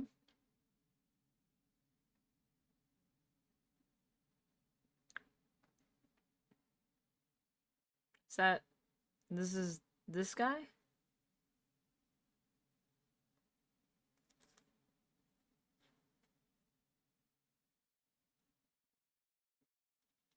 Oh, dang. Some crazy stuff happening with this guy. Okay, here we go. We got some rogue Cyclops dialogue here. Get it together, Scott. You need a further whooping, Summers. I'm good, thanks. Where do we stand at the moment? Well, near as I can figure, Charles and that scurvy fella are doing the big, scary telepathic thing, and he's still got a hold of our teams. Speaking of which, bringing kids into a war zone, Rogue? What were you even thinking? Them kids came to get one of their own back. And don't you take a tone with me, sugar. At least we don't have Magneto on our team. I'm never gonna be you, Scott. And you're never gonna be Professor X. Good. Does sound how Scott would respond to this.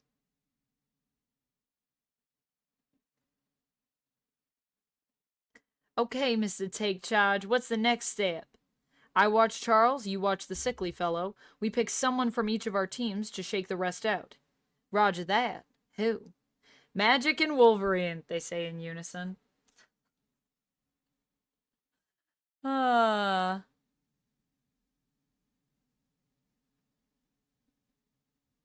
He's not who we thought. Yeah, I mean, he did some pretty crazy stuff in Krakoa. Scott's being like, you should watch Charles, because he's not what we think he is. Honestly, yeah. So I guess maybe the whole angle, though, in this is that Rogue is being duped by Charles? Is that where we're going to end up going with it? Do you think Charles is still going to be...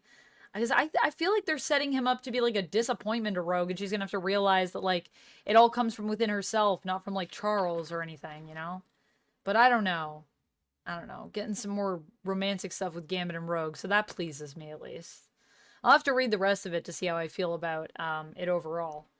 Yeah, I mean, the fact that Rogue is pretty blindly, like, just here for Charles, considering everything else, I'm not sure how I feel about that. That seems contradictory.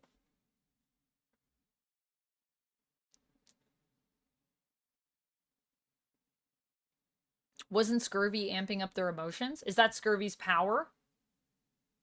I don't know. Because I haven't gotten to Scurvy yet. I don't know. I'm just like, who's this guy? And he's like, I was in love with whatever her name is, the evil woman from Orcus. And then she started calling me Scurvy. And then I became this crazy guy. So I don't really know a lot about that. But seems interesting. I'm definitely intrigued. He did some horrible things. I mean, granted, I'm sure Charles thought he was doing what was best. Like I said, I only know the bullet points of it because I haven't read all of Fall of X. But I'm sure that Charles thought he was making the right calls. But he made some really bad calls during Fall of X. Really, really bad.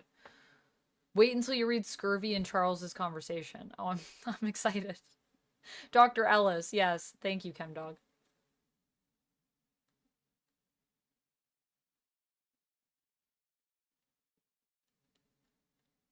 Is scurvy a compliment? She's like, I'm gonna call you Scurvy now. And he's like, is it a compliment?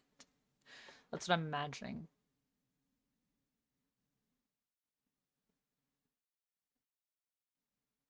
What if works and not connected to anything? Trying to connect all the what ifs was a mistake. They should have done the Exiles and bring Blink into the MCU and put respect on Blink's name. That would be sweet, Corey. I agree. Where's the respect for Blink? Why not just full Exiles, like they alluded to in Season 3? If you want to do Exiles, do Exiles. If you want to do What If, do What If. I don't know what to tell you, man. I just like comics, but I don't write no shows, okay? But here's what I'm going to say. What If, I agree, works better as just standalone stories. And maybe sometimes you have some that are a couple parts. That's fine. That's fine. That's fine. But just do fun stories. Doesn't have to be connected. If you want it to be connected, do Exiles. I agree. And give Blink the respect that she deserves. For once. I liked the Exiles name drop. I thought it was cute. But I mean, just give us Exiles. I didn't mind the name drop. I just feel like, you know, you could also just do that. It seems like a thing they kind of wanted to do with what they were doing with What If. They're kind of doing Exiles. They kind of wanted to do Exiles, so let them do it. I think they're alluding to new telepathy that Charles didn't sense. Interesting.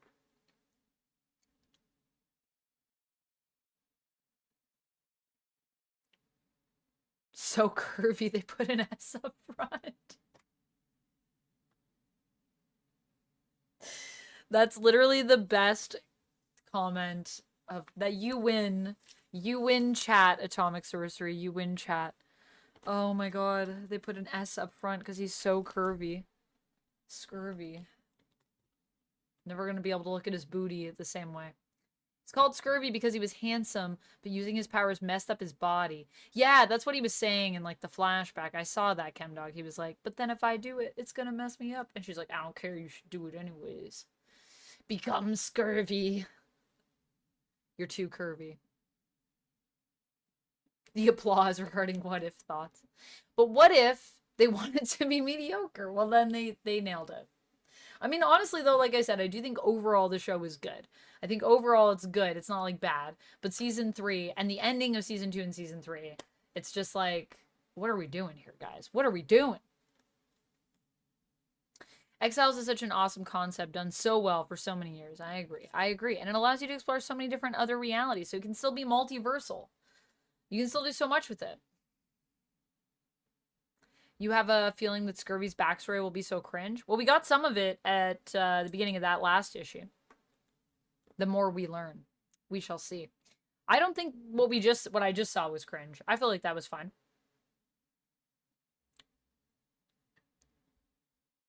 Stanley says, you should be a famous actor. Well, I am an actor, but I'm not quite famous. But maybe one day. Maybe one day. Maybe this year. Maybe they're going to be like, we need Jean. And I know that everybody is hoping for, you know, I think Sadie Sink to play her. But maybe they'll say, you know who we actually need? Wait a minute. Hold up. We need Amanda McKnight. Get her in here. She's our Jean Grey. Cynthia Erivo can be Storm. It'll be great. Well, it's a small statement, but you understand why Rogue is doing what she's doing. Yeah, I understand why Rogue is doing what she's doing. Charles is wrong. Yeah, I mean, it's kind of these two different sides, honestly. It's kind of like the Magneto side versus the Charles side, which is also very classic X-Men in a way that, I don't know, does it relate when both of them were unified during Krakoa and worked together, and, like, Magneto hasn't really been evil that for a while, well, quite a while. He's been pretty good.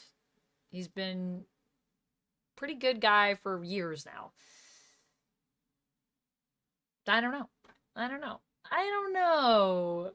But I wonder if Rogue is just trying to throw insults because she's so pro Charles. And so she's just trying to, like, whatever she's got in her pocket. And maybe because Scurvy is hyping the emotions. I don't know. I don't know enough about Scurvy yet. I gotta read about that.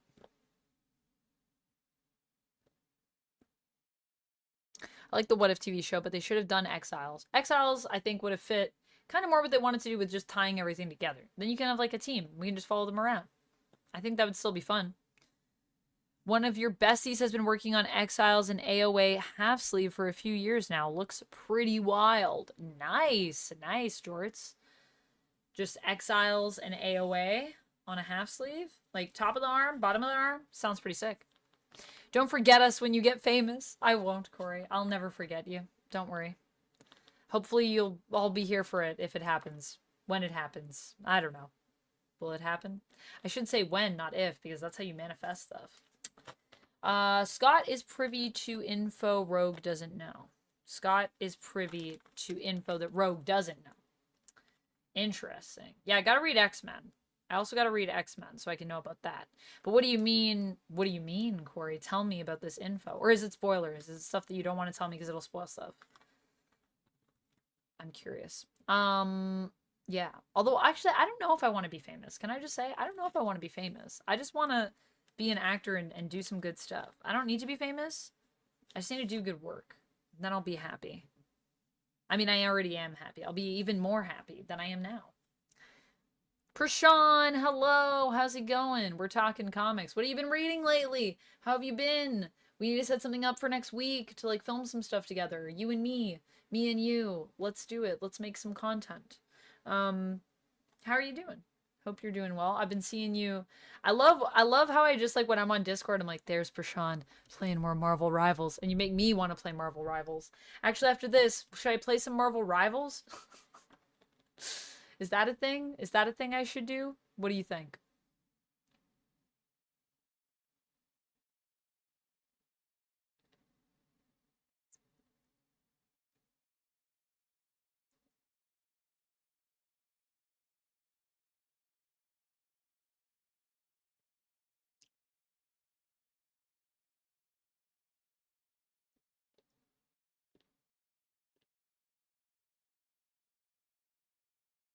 She dealt with that in X-Men Legacy. Yeah, that's fair. She talked about, like, her feelings on Charles in X-Men Legacy. We did deal with some of that there.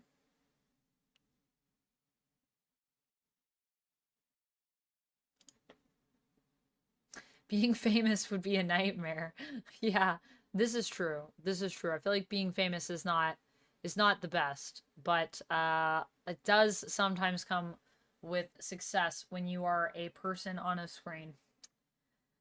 So it might come as a package deal, and if it does, so be it. I will deal with it then, but I'm not the most excited about that part of it.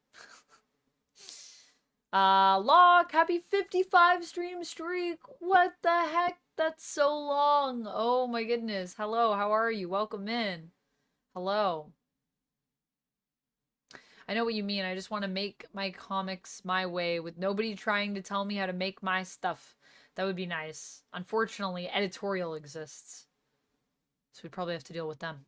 I've been playing the new season. Nice. How's the new season? Oh, wait, the new season happened? New season releases tomorrow. You've been playing the new season. New season releases tomorrow. Which one is it? You got early access. Oh, nice. Nice. How's the early access? Yeah, because you're part of the Marvel Rivals program, right? Nice. Nice. All the kids are doing it. All the kids. How's the new season? Are you liking it? I need to play tonight. I do need to play tonight because I want to unlock stuff. I need to grind. I have other things I got to do, but I also got to grind on Marvel Rivals. This is a reminder to me. This is reminding me. I want Fantastic and Sue on Rivals, and Ben and Johnny. Well, Mr. Fantastic is coming. Sue is coming. Ben is coming. Johnny is coming. Season 2, baby. FF, here we go. Dracula, here we come. If you were too famous as an actor, your house would probably be on fire this week. That's if I'd moved to LA. I don't know if I'd move to LA because it's always on fire, and I feel like that is concerning, even though I have a lot of great friends in LA. I hope everyone's okay. I thought about, like, do I reach out to everyone individually? But then I'm like, that's probably, like, a lot. Like, probably a lot of my friends have people reaching out to them. So, I mean, I feel like it's hard because I want to let them know that, like, I'm there, but I'm also, like, I am also all the way over here. So I'm not really immediately there if they need me. But if they need to talk or anything, or if there's anything I can do, obviously. But yeah, I don't know if I would live in LA. I don't know if I'd want to live in America. I like Canada. It has its problems, but I do like where I live. But I do really like California. I've actually never been to LA either. I need to go. Because I've heard I would like it. Maybe I'd be tempted. But I feel like it's only going to get hotter, you know? Because of the state of the climate. Looking for a good game for Xbox? What kind of game you looking for, Locke? I'm only 11 trophies from the Platinum Trophy in Rivals. Platinum Trophy. Get those trophies. Yes, sorry, it's actually Season 1 of Rivals. I keep saying Season 2. If I said that, I apologize. I mean Season 1. Technically, we're on Season 0. You keep getting some dumb error message on launch. What are you playing on, Matt? Indiana Jones. What, you think I should play some Indiana Jones? Is that what you're saying, Duck? Or are you just saying Indiana Jones randomly?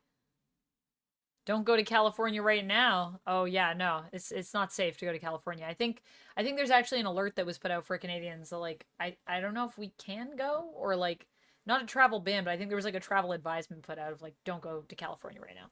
They got a lot of stuff going on.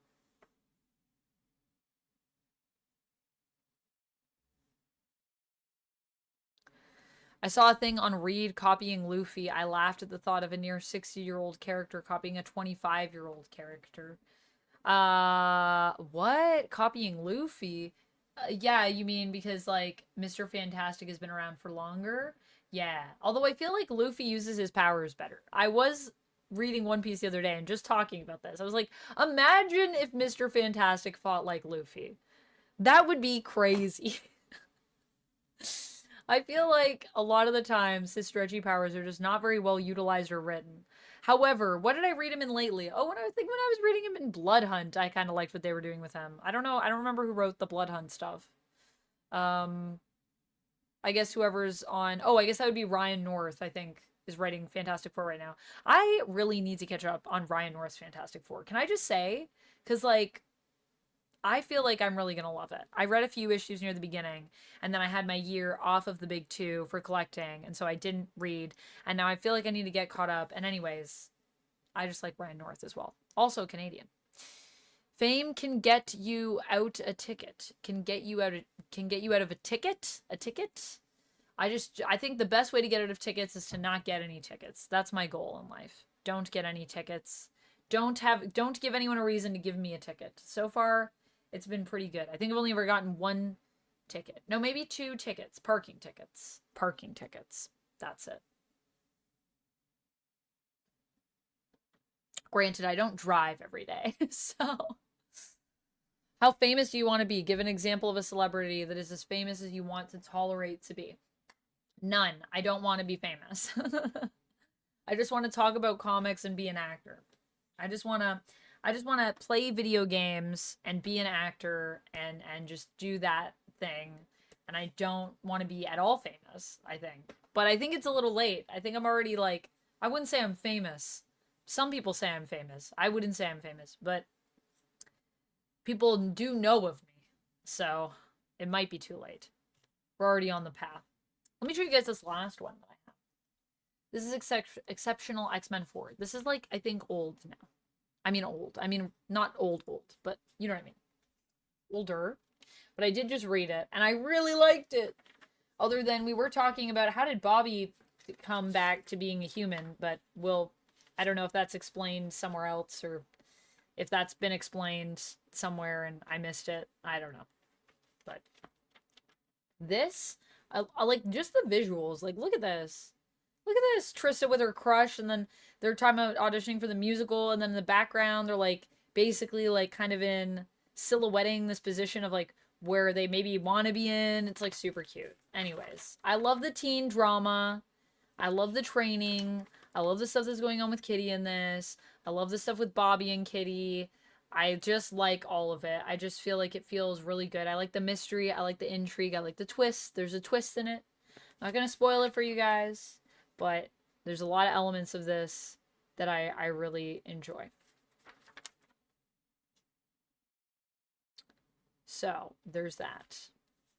But yes, enter Iceman. I liked this issue. And now there's going to be repercussions after this issue. Ooh, baby. Although, I was kind of wondering, when it comes to Kitty being upset about what happened in Fall of X, has she been through worse stuff? Do you guys feel like her emotional response is justified? I feel like it's justified. But, I don't know. I don't know. I still feel like it's justified. Because I think it's not just about what she did, but it's about what she did, and then there's, like, she didn't even, like, get to save the day, really. Like, no one really got to save the day. Like, they still lost all of Krakoa. Like, people just survived it, which is kind of sucks. So it's, like, really upsetting when you did some extreme things and then you don't even have anything to show for it. 1 week old. So old.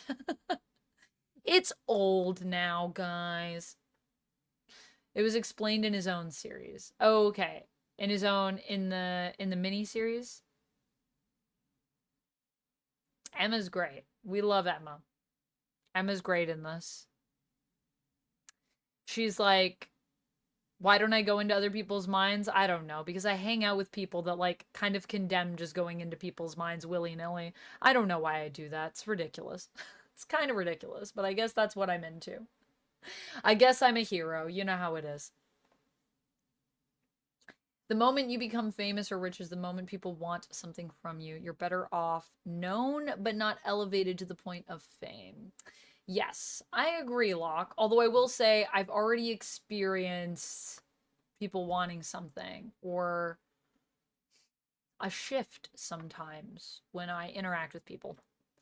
When they figure out, like, what I do or, like, just that I have any following, sometimes when I meet people, there is a shift.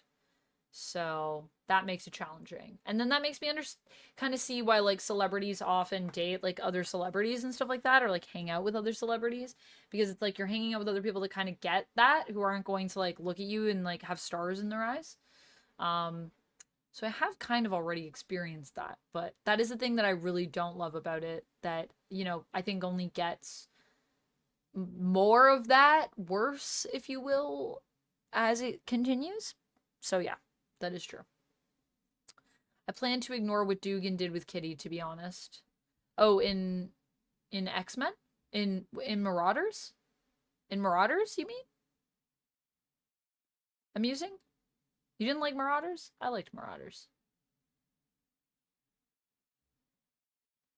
I saw a thing on Reed copy. Oh, yeah. Franklin needs to show his dad One Piece. I know. He could be like, look, you gotta train up, Dad. Look at this kid.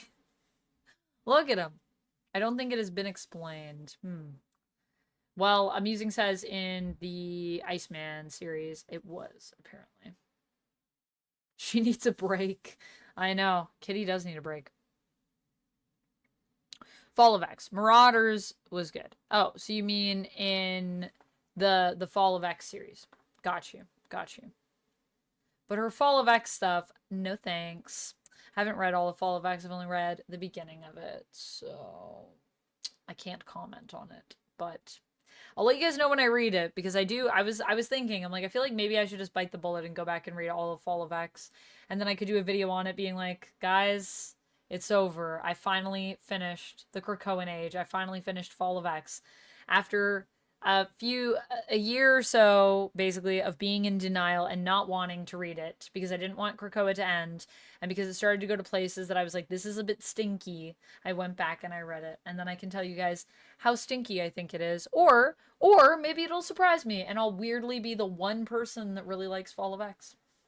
And then everyone on the internet will condemn me, but I'm always going to be honest with you guys, even if I think my opinion is a very hot take. I can promise you that. Even when I'm chomping at the bit, worried about posting something because I'm worried about, like, oh man, is this the hottest take? Is this going to be crazy? But usually you guys are just like, no, it's fine, Amanda. It's your opinion. Don't apologize. Have your opinion. Be your beautiful self. That's why I love this community.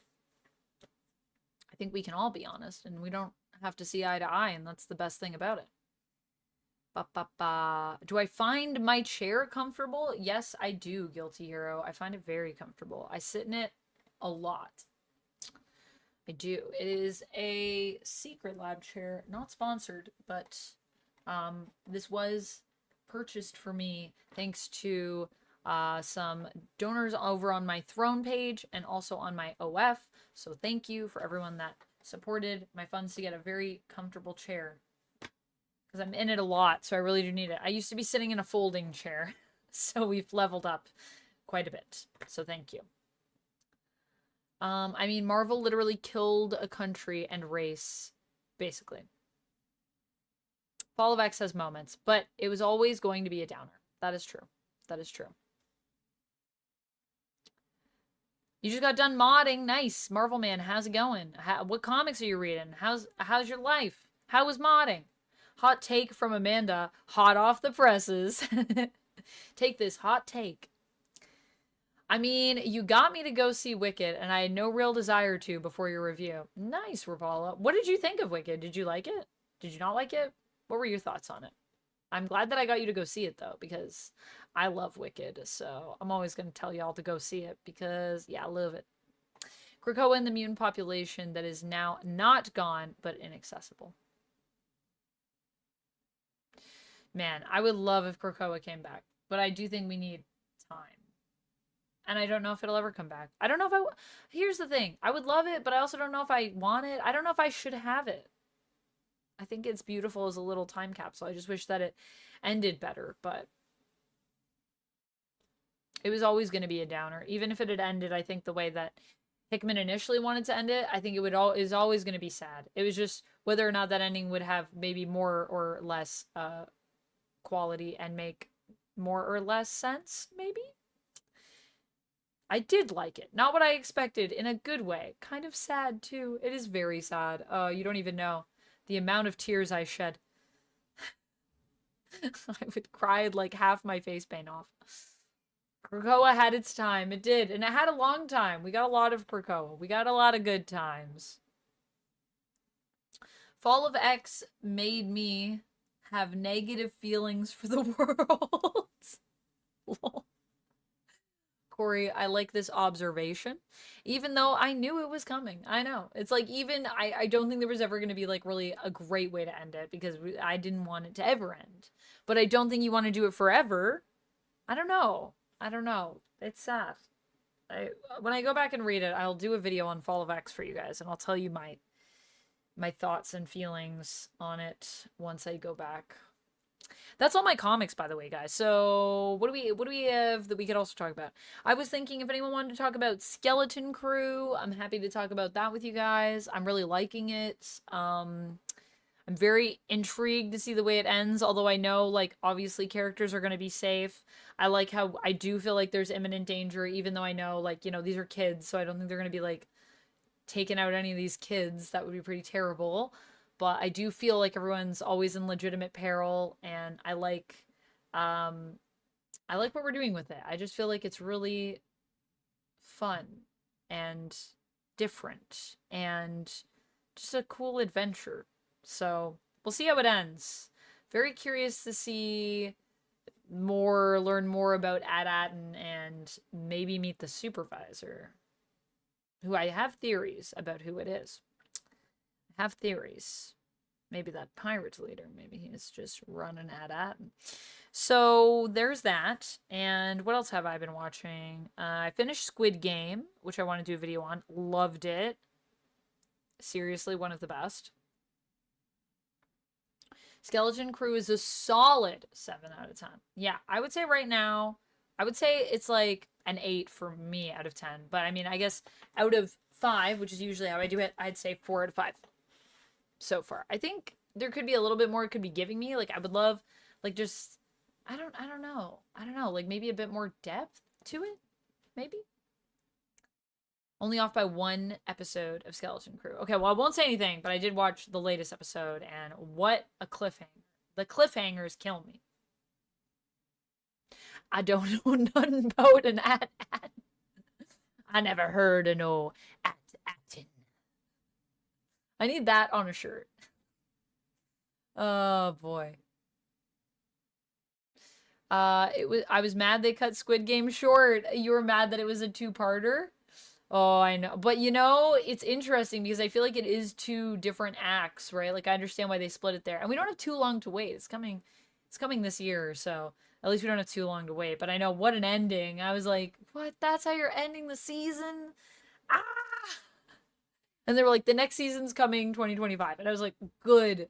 Don't you do that to me.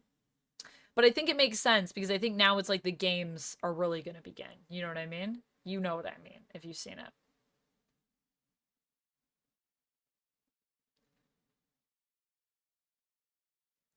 What about Silvo? You want Silo? Silo? Oh, what about Silo? Sorry, I thought we were still talking about Drod and Skeleton Crew, Silvo. I haven't watched Silo. No. I know that you have all been chatting. I think there's some people that were chatting about it in Lucy's Discord, though. I saw people talking. I think they were talking about Silo. I've heard good things. I've heard it's a thing I should watch. Lately, what have I watched? I finished Dune Prophecy. What If, obviously. I've talked a lot about my thoughts on What If, I feel like, in this stream, so I don't know if anyone still wants to talk about What If, but we can. I feel like we've said what we need to say, most of us, but if you have other thoughts, or if you're new in the chat and you would like to discuss What If Season 3, my door is open. And yeah, and Dune Prophecy, which Dune Prophecy was like, I felt like the show started when it ended, you know what I mean? I was like, also, why was that last episode so... Where was all of this that happened at the end in the show? Do you know what I mean? It just felt like it took a long time to kind of set up the real show, which is coming, I guess, in Season 2, which has already, I think, been greenlit, so we're getting a Season 2, which, I mean, yay, because I'm intrigued, but I just hope it kind of picks up the pace. But maybe it'll be kind of like how I felt about the first Dune and the second Dune. Because the first Dune, I kind of felt was slower, and then the second Dune, I was more here for it, so maybe, but I also know that this, I think Dune Prophecy is based on some other stuff. I think it's based on not the Frank Herbert, but the Brian Herbert stuff, which I know you guys have told me before. You Dune fans out there have said just don't read that stuff. So maybe that's why it's what it is, and maybe y'all are right about that. I don't know. I don't know. It was fine. I'm still interested in it. I didn't hate it, but I didn't love it. That's where I'm at. Kind of just meh. There's a video that Skeleton Crew has a Captain EO? That Michael Jackson thing? Hello. Thank you so much for the follow. Why are my follows not? Oh, I'm not scrolled up. That's why. Thank you so much for the follow, Aphonic Scott. The elephant kid and the curly-haired kid might be a Michael Jackson character? What? I don't know what you're talking about. You're talking about Wim and Neil, I'm assuming. Because Wim has curly hair. He's like the main character, I would say. Although, you know, all the cast, all the kids are kind of main characters. But Wim is like the first one we follow. And Neil is the elephant alien. I don't know what those aliens are called. And the elephant kid is a grown elephant face guy? What? Corey, what are you talking about? A grown elephant face guy? I don't know what you mean. I think it's just prosthetics.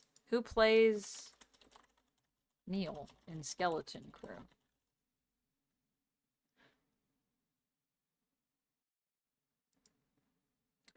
Robert Timothy Smith is the voice of the character.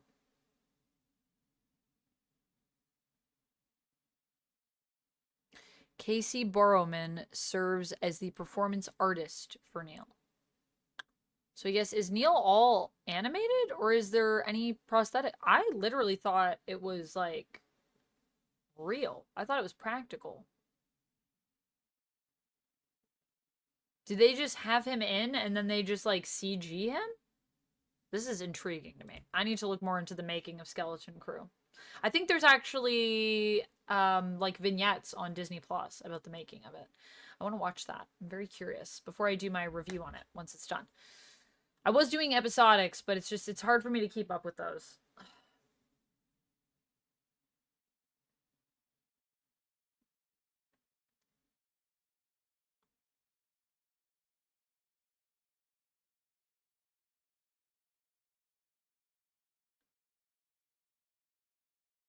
House hippos represent.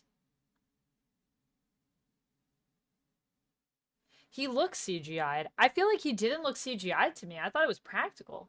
If it's CGI, it's really good. I think they did a really good job with it.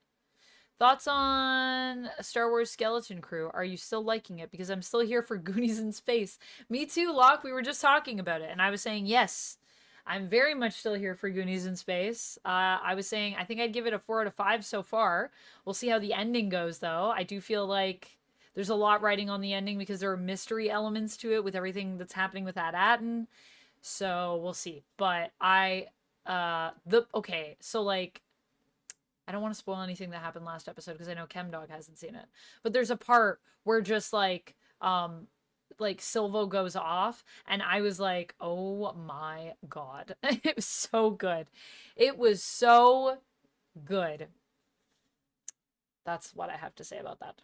And if you've seen it, you know what I'm talking about. And if you haven't, then you will see it. And then you will know what I'm talking about.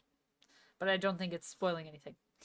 Cherry says, alrighty, now I'm gonna go to bed. Thanks for the stream today. It helped me feel a little better, even if my sinus is killing me. I'm so sorry to hear that. Appreciate you and everything you do. Lots of love to you. Love your #1 unicorn, Cherry. Thanks, Cherry. #1 unicorn in the chat for sure. I hope you have good sleeps, and I will see you next stream. I will be back on tomorrow, just in case anyone was wondering. I'm going to stream at 12. I'm going to do 12 to 6. We're going to be playing Indiana Jones. Let's go back. We're going to crack that whip. It's going to be good. And I will probably die many times, but thank goodness I have my lucky hat ability. Yeah, I remember Captain EO. That was pretty cool. Lol, it's an old Epcot thing from the 80s, Captain EO. Oh, I don't know. What is they used to have like a ride in Epcot that was a Star Wars ride? I don't know about this. I don't know about EO. I got Captain EO. Let me look.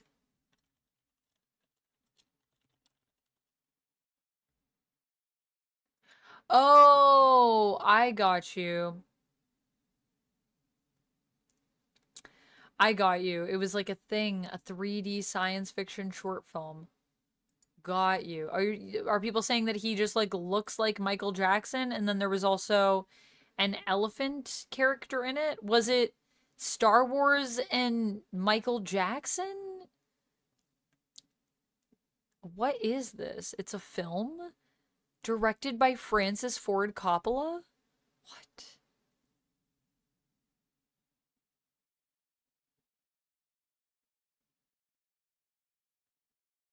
And they dance? And are there Star Wars characters in it? I'm gonna say though, the elephant guy in this looks more like Max Rebo vibes to me.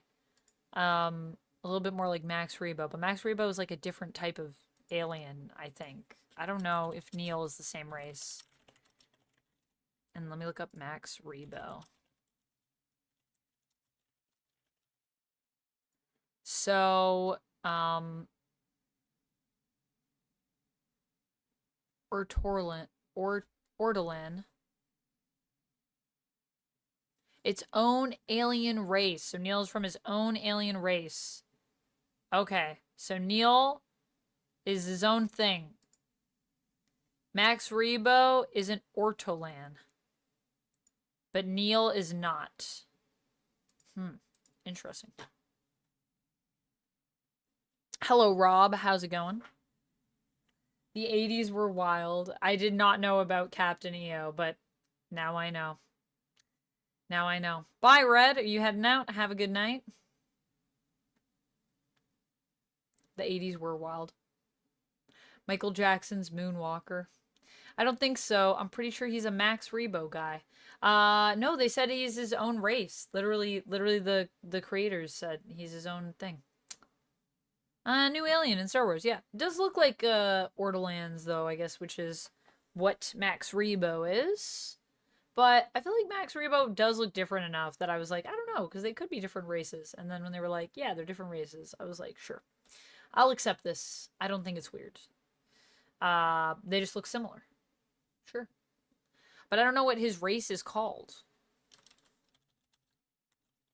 I don't know if we have a name for it yet. An unknown species.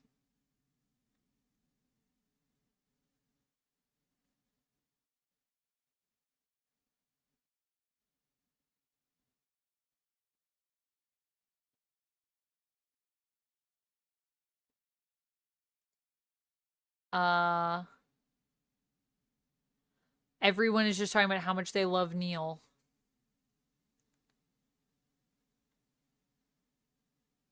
Right, so Neil's species is new. They did confirm that. Co-creator Christopher Ford confirmed that Neil is from a different species.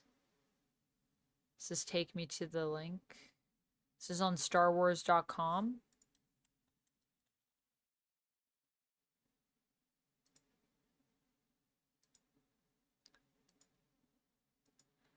The series centers around two pairs, Wim and Neil, and there's also Teak and many other nods to various Star Wars storytelling throughout the years. Watts and Ford confirm, and no, Neil isn't the same species as Max Rebo, we asked. So this is, I guess, from an interview that StarWars.com did, I guess, and then Collider was just reporting on it. Cool. Interesting, interesting. The 20th century was wild. It's true. Oh man, that's weird to think about. It's weird to think about it that way, isn't it? The 20th century was wild. You had to look for a payphone. It was a different time. I remember when you used to have to send smoke signals, though. That was a weird time. Do you go to lots of live plays, says Stanley. Lots of live plays? I wouldn't say lots, but I do like a live play. I did. When was the last time I went to a live play? September, I want to say. I think September. Yeah. September. I used to go to a lot more because I used to do more theater, but then the pandemic happened, and then I haven't really been back on the stage myself since pre-pandemic. So, but I should put myself out there. Maybe try to do some plays or do some live performance. I do love a live performance. I wanted to get into maybe trying to do some stand-up, but we'll see. If I can save up some money and maybe take some classes, then maybe I'll try it. I just find it terrifying, so I think I want to do it at least once. They're probably a related species, like the Ood and the Sensorites in Doctor Who. Yeah, I would believe that they're like a related species. That makes sense to me. But like a subspecies, you know? You had to wait for TV shows to come on. You had to, when you turned on your TV, it made that like pew sound. Remember that? And you had to like wait for it to heat up, for the tubes to heat up. Do you guys remember that? Good times. Remember when TVs were in black and white? I remember that. Epcot would have a wannabe IMAX, actually version number 1 IMAX, and you would watch these movies in a dome at Disney. Nice. I don't know if I ever did that at Epcot. I don't remember. Do they still have the dome? I haven't been back to Epcot in so long, but next time I go to Disney World, I'm going to go to Epcot because I missed out on it last time, and apparently that's where all the superheroes are. I thought they would be in Hollywood. But no, they're at Epcot, so I need to go to Epcot next time.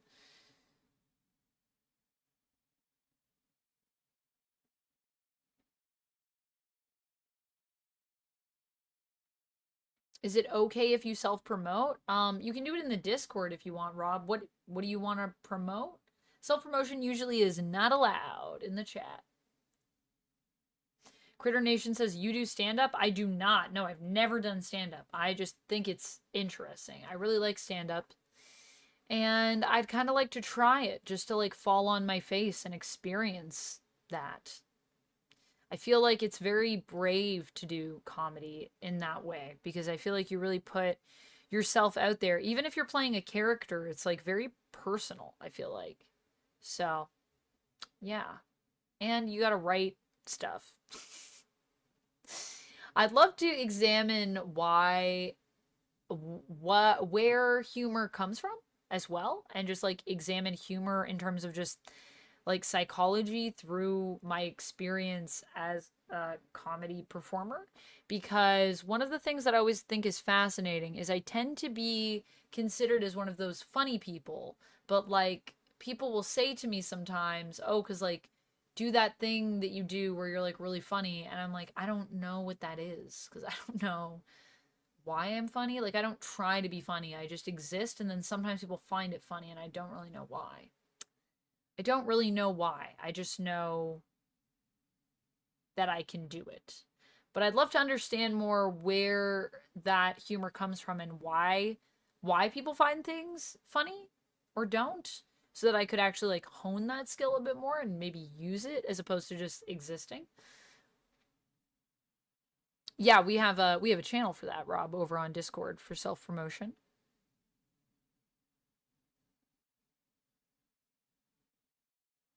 Trauma for most, it seems. You mean like where people write about, what people write about? Yeah, that can be part of it. That can be part of it for sure. But like, why do people find trauma funny? Like, I don't think people inherently find trauma funny. I think it's the way that the story is told. I think though, I mean, I don't even really know, but I think there's a lot that goes on and it's very complex. The process. Sometimes I am serious and people think I am joking. Yeah, I do. I get that too, Rob. I'll like say things, people will be like, haha, and I'll be like, no, but I'm legitimately asking. And then they're like, oh, it's over there. And like, I just thought you were joking because the way you asked the question. Not that like what I'm saying is unbelievable, but just I guess that I'm asking it would be a little bit unbelievable, if that makes sense. Hey lady, be funny. Yeah, basically. I literally used to have someone say, like, write jokes, and I was like, I don't know how to write jokes. Someone told me to do that one time, and I was like, I'm not a stand-up comedian. I don't know how to write jokes. But they were like, but you're funny. And I was like, yeah, but I don't know how to write jokes. I mean, I know. People told me, but I don't know why. It's a mystery. Subconscious coping, I think. Oh, are you saying like we find other people's trauma funny because subconsciously we're coping and the way we cope is through humor? That makes sense. I think a lot of the times people laugh because they're uncomfortable. I think that's a big place that laughter comes from, is being uncomfortable.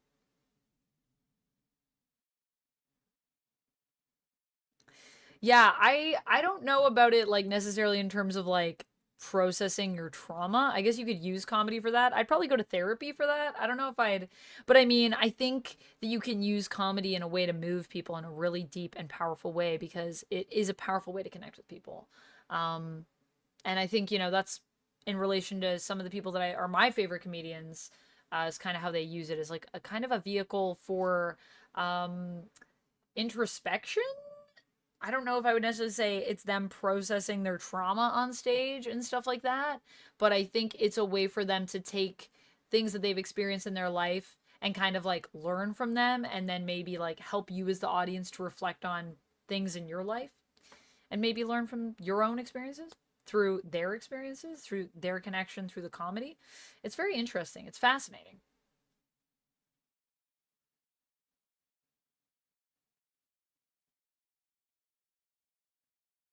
I'm funny, but looks aren't everything. What do you mean, Just Rob?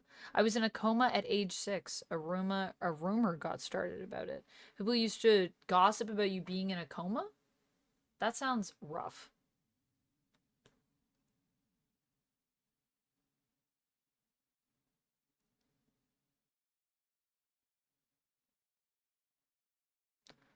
I don't know who Hannah Gadsby is, but are you saying that she doesn't do trauma? Is that what you're saying, Locke? She doesn't talk about trauma. I think many things in life kind of come from our trauma, to be fair, as well. I think trauma affects a lot of things in our life, but I don't think that like that's the funny part of comedy. I think that as an artist, I would say that you can't really make art without having some kind of struggle, whether that be something traumatic that happened to you or just like a rough or a more difficult situation. It doesn't have to be like so bad, but I think experiencing struggle in life is what helps you be an artist because it helps you connect with people because it's something that we all experience on some level.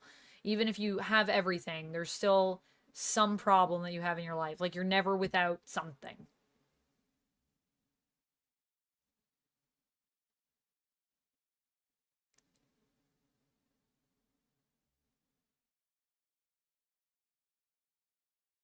You used to say stuff in the military and then people would laugh and think you were joking and then you realized that it was really bad later what you were saying. What were you? I don't know. I don't know if I can ask what you were saying. Is it TOS appropriate?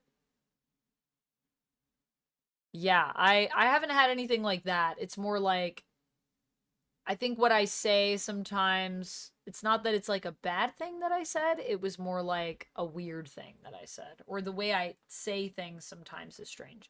I have a strange way of speaking, I think, is also part of it. I mean, strange. I mean, a not traditional way of speaking at times. There are words that I use are crazy. Are crazy, not crazy, they're just unconventional. No, she talks about trauma and ruins the show. She's really not funny at all. Oh, she talks about trauma and ruins her show for talking about her trauma. Yeah, I mean, I think, like I said, it depends. I don't think it's what makes something funny, but I think it can be a part of the humor, for sure. Thank you, Bombastic Boompas. Bompas. Strange in all the ways. Being strange is great, though. I don't think it's bad. She does those long monologues. People confuse her for a stand-up comic. Oh, wait, so is she trying to be funny, or is she just doing a rant? That's the other thing that I think is interesting. Trying to be funny. What is trying to be funny? I don't think... I mean, I must have done it, because I've definitely been in stuff where I've had to be funny. And, like, considerate. But I just feel like that's another thing. Like, literally writing something with the intention of making people laugh. It's so much pressure on you as a writer to put the pressure on you to elicit an intense emotional response. It's very physical. It's like if someone's not laughing, it's very obvious. You know what I mean? I don't know.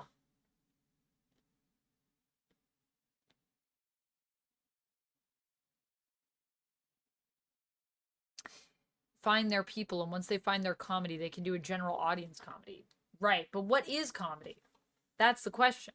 What is comedy really? What's it really about? Why do we laugh? It's interesting.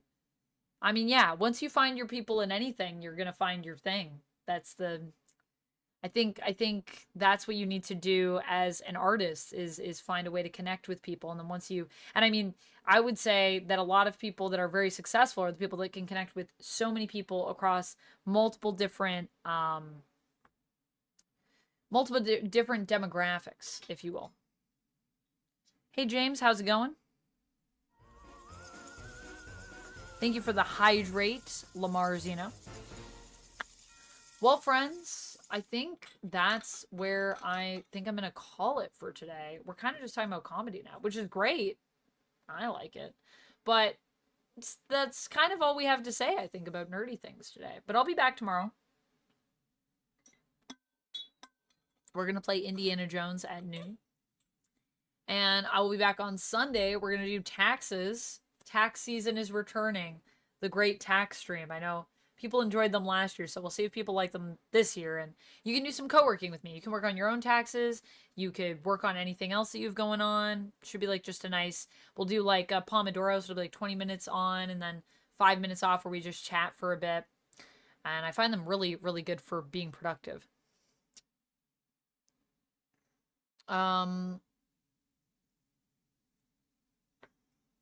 There's a lot of not funny people trying to put out their content that steal jokes. That's probably true. Did you ever see the film All About Nina with Mary Elizabeth Winstead, where she plays a comic? I have not seen that film, Critter Nation. Is it good? All About Nina. I'll have to check it out. I like Mary Elizabeth Winstead. All the money is in fart jokes. I know Wanda Sykes. I know Whitney Cummings. Liza Shelsinger. Some of the funniest comics I've seen lately. Yeah, one of my favorites is James Acaster. Too soon for taxes for you? I want to get started early because I want to get it done. Because it's a lot. Taxes too. This time, it's personal. Taxes. Oh boy, don't remind me. Praying I don't owe anything. You and me both, my friend. Did I catch the Creature Commandos season finale yet? I haven't watched any of Creature Commandos Behind Suite because I don't have HBO Max because I'm in Canada. We have Crave, but Crave doesn't get a lot of the animated stuff, so I've just been waiting because it's going to be on Stack TV, but I got to buy the channel for the month on my Prime, my Amazon Prime. So now that it's done, I can go in and watch all of it, and then I can come back and tell you guys my thoughts because everyone's been asking me about it the whole time. But unfortunately, I haven't started it yet. But now I can start it, which I'm very excited about. Maybe I play some Marvel Rivals and watch Creature Commandos. Can I do both those things at the same time? Maybe not. I might not be able to focus on both. Bill Burr gang, rise up. Bill Burr is pretty funny. I agree with that. Man, lots of good comic recommendations. Get ready to cry. Oh, I'm always ready to cry. That's the trick. I'm always ready to cry. All right, friends, I'm going to head out. But thank you so much for joining me. Should we raid? Is there people on talking about stuff?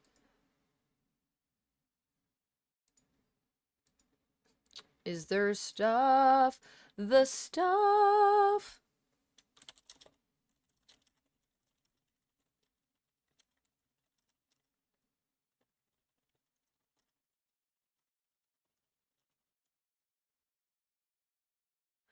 Da Billy Bob PA, thank you so much for following. Welcome on into the Fang Gang. And yeah, let's see. Is there someone on right now that we could talk to? Well, maybe not talk to, but that I'll just raid into. You know what I mean?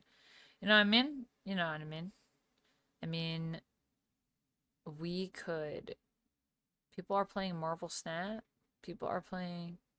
I don't know. You know what? Let's raid into Unalesca. Talk to her? Oh my god.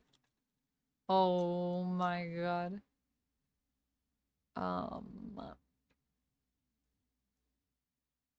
Let me just make sure. Oh, she might be ending soon. I don't know. She's gonna be going for 5 hours. We'll see. If we can raid Yuna.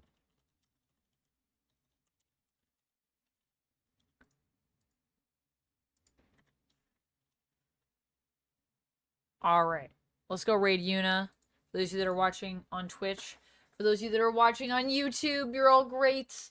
Thank you so much for being here. Thank you to everybody that's watching in the future. I turned off my comic book light. I could have turned that off so long ago. It's probably very overexposed. But anyways, it's fine. I hope you guys have a good evening. And thank you everybody for joining me and talking comics with me. It was so wonderful. And I'm going to read a bunch of X-Men so we can talk about Raid on Grey Malkin. That is my goal for next time. That is my dream. And if I didn't talk about it... Oh, shoot. I didn't talk about it. Okay, next time I'm going to talk about the Kahori comic. I'm sorry I forgot. And now we have the raid happening. So it's not really enough time. But basically, I liked it. I liked it. I liked the art more than I liked the story, though. And I feel like I wish they could have done more with it. Because it kind of did a few stories, and I wish it had just been like one big story. But that's just my opinion on that. I like Kahori. I just feel like I want more depth. Depth. You bought some new games for your PS5, and you bought another Marvel figure. Nice. What games did you buy? Alright, we're gonna raid. Let's do it. Let's raid. I don't think I can click the raid button. Can I click it over here? I'll snooze that ad. Because we're gonna raid. Raid now. Alright, let's go. We're raiding. Raid, raid, raid, raid. Alright, and for those of you that are still here, thank you for being here. You're all fantastic. I'll see you next time. And until then, friends, as always, stay nerdy. I'll see you tomorrow at noon. 12 p.m. EST. Indiana Jones, let's go. See you then. All right.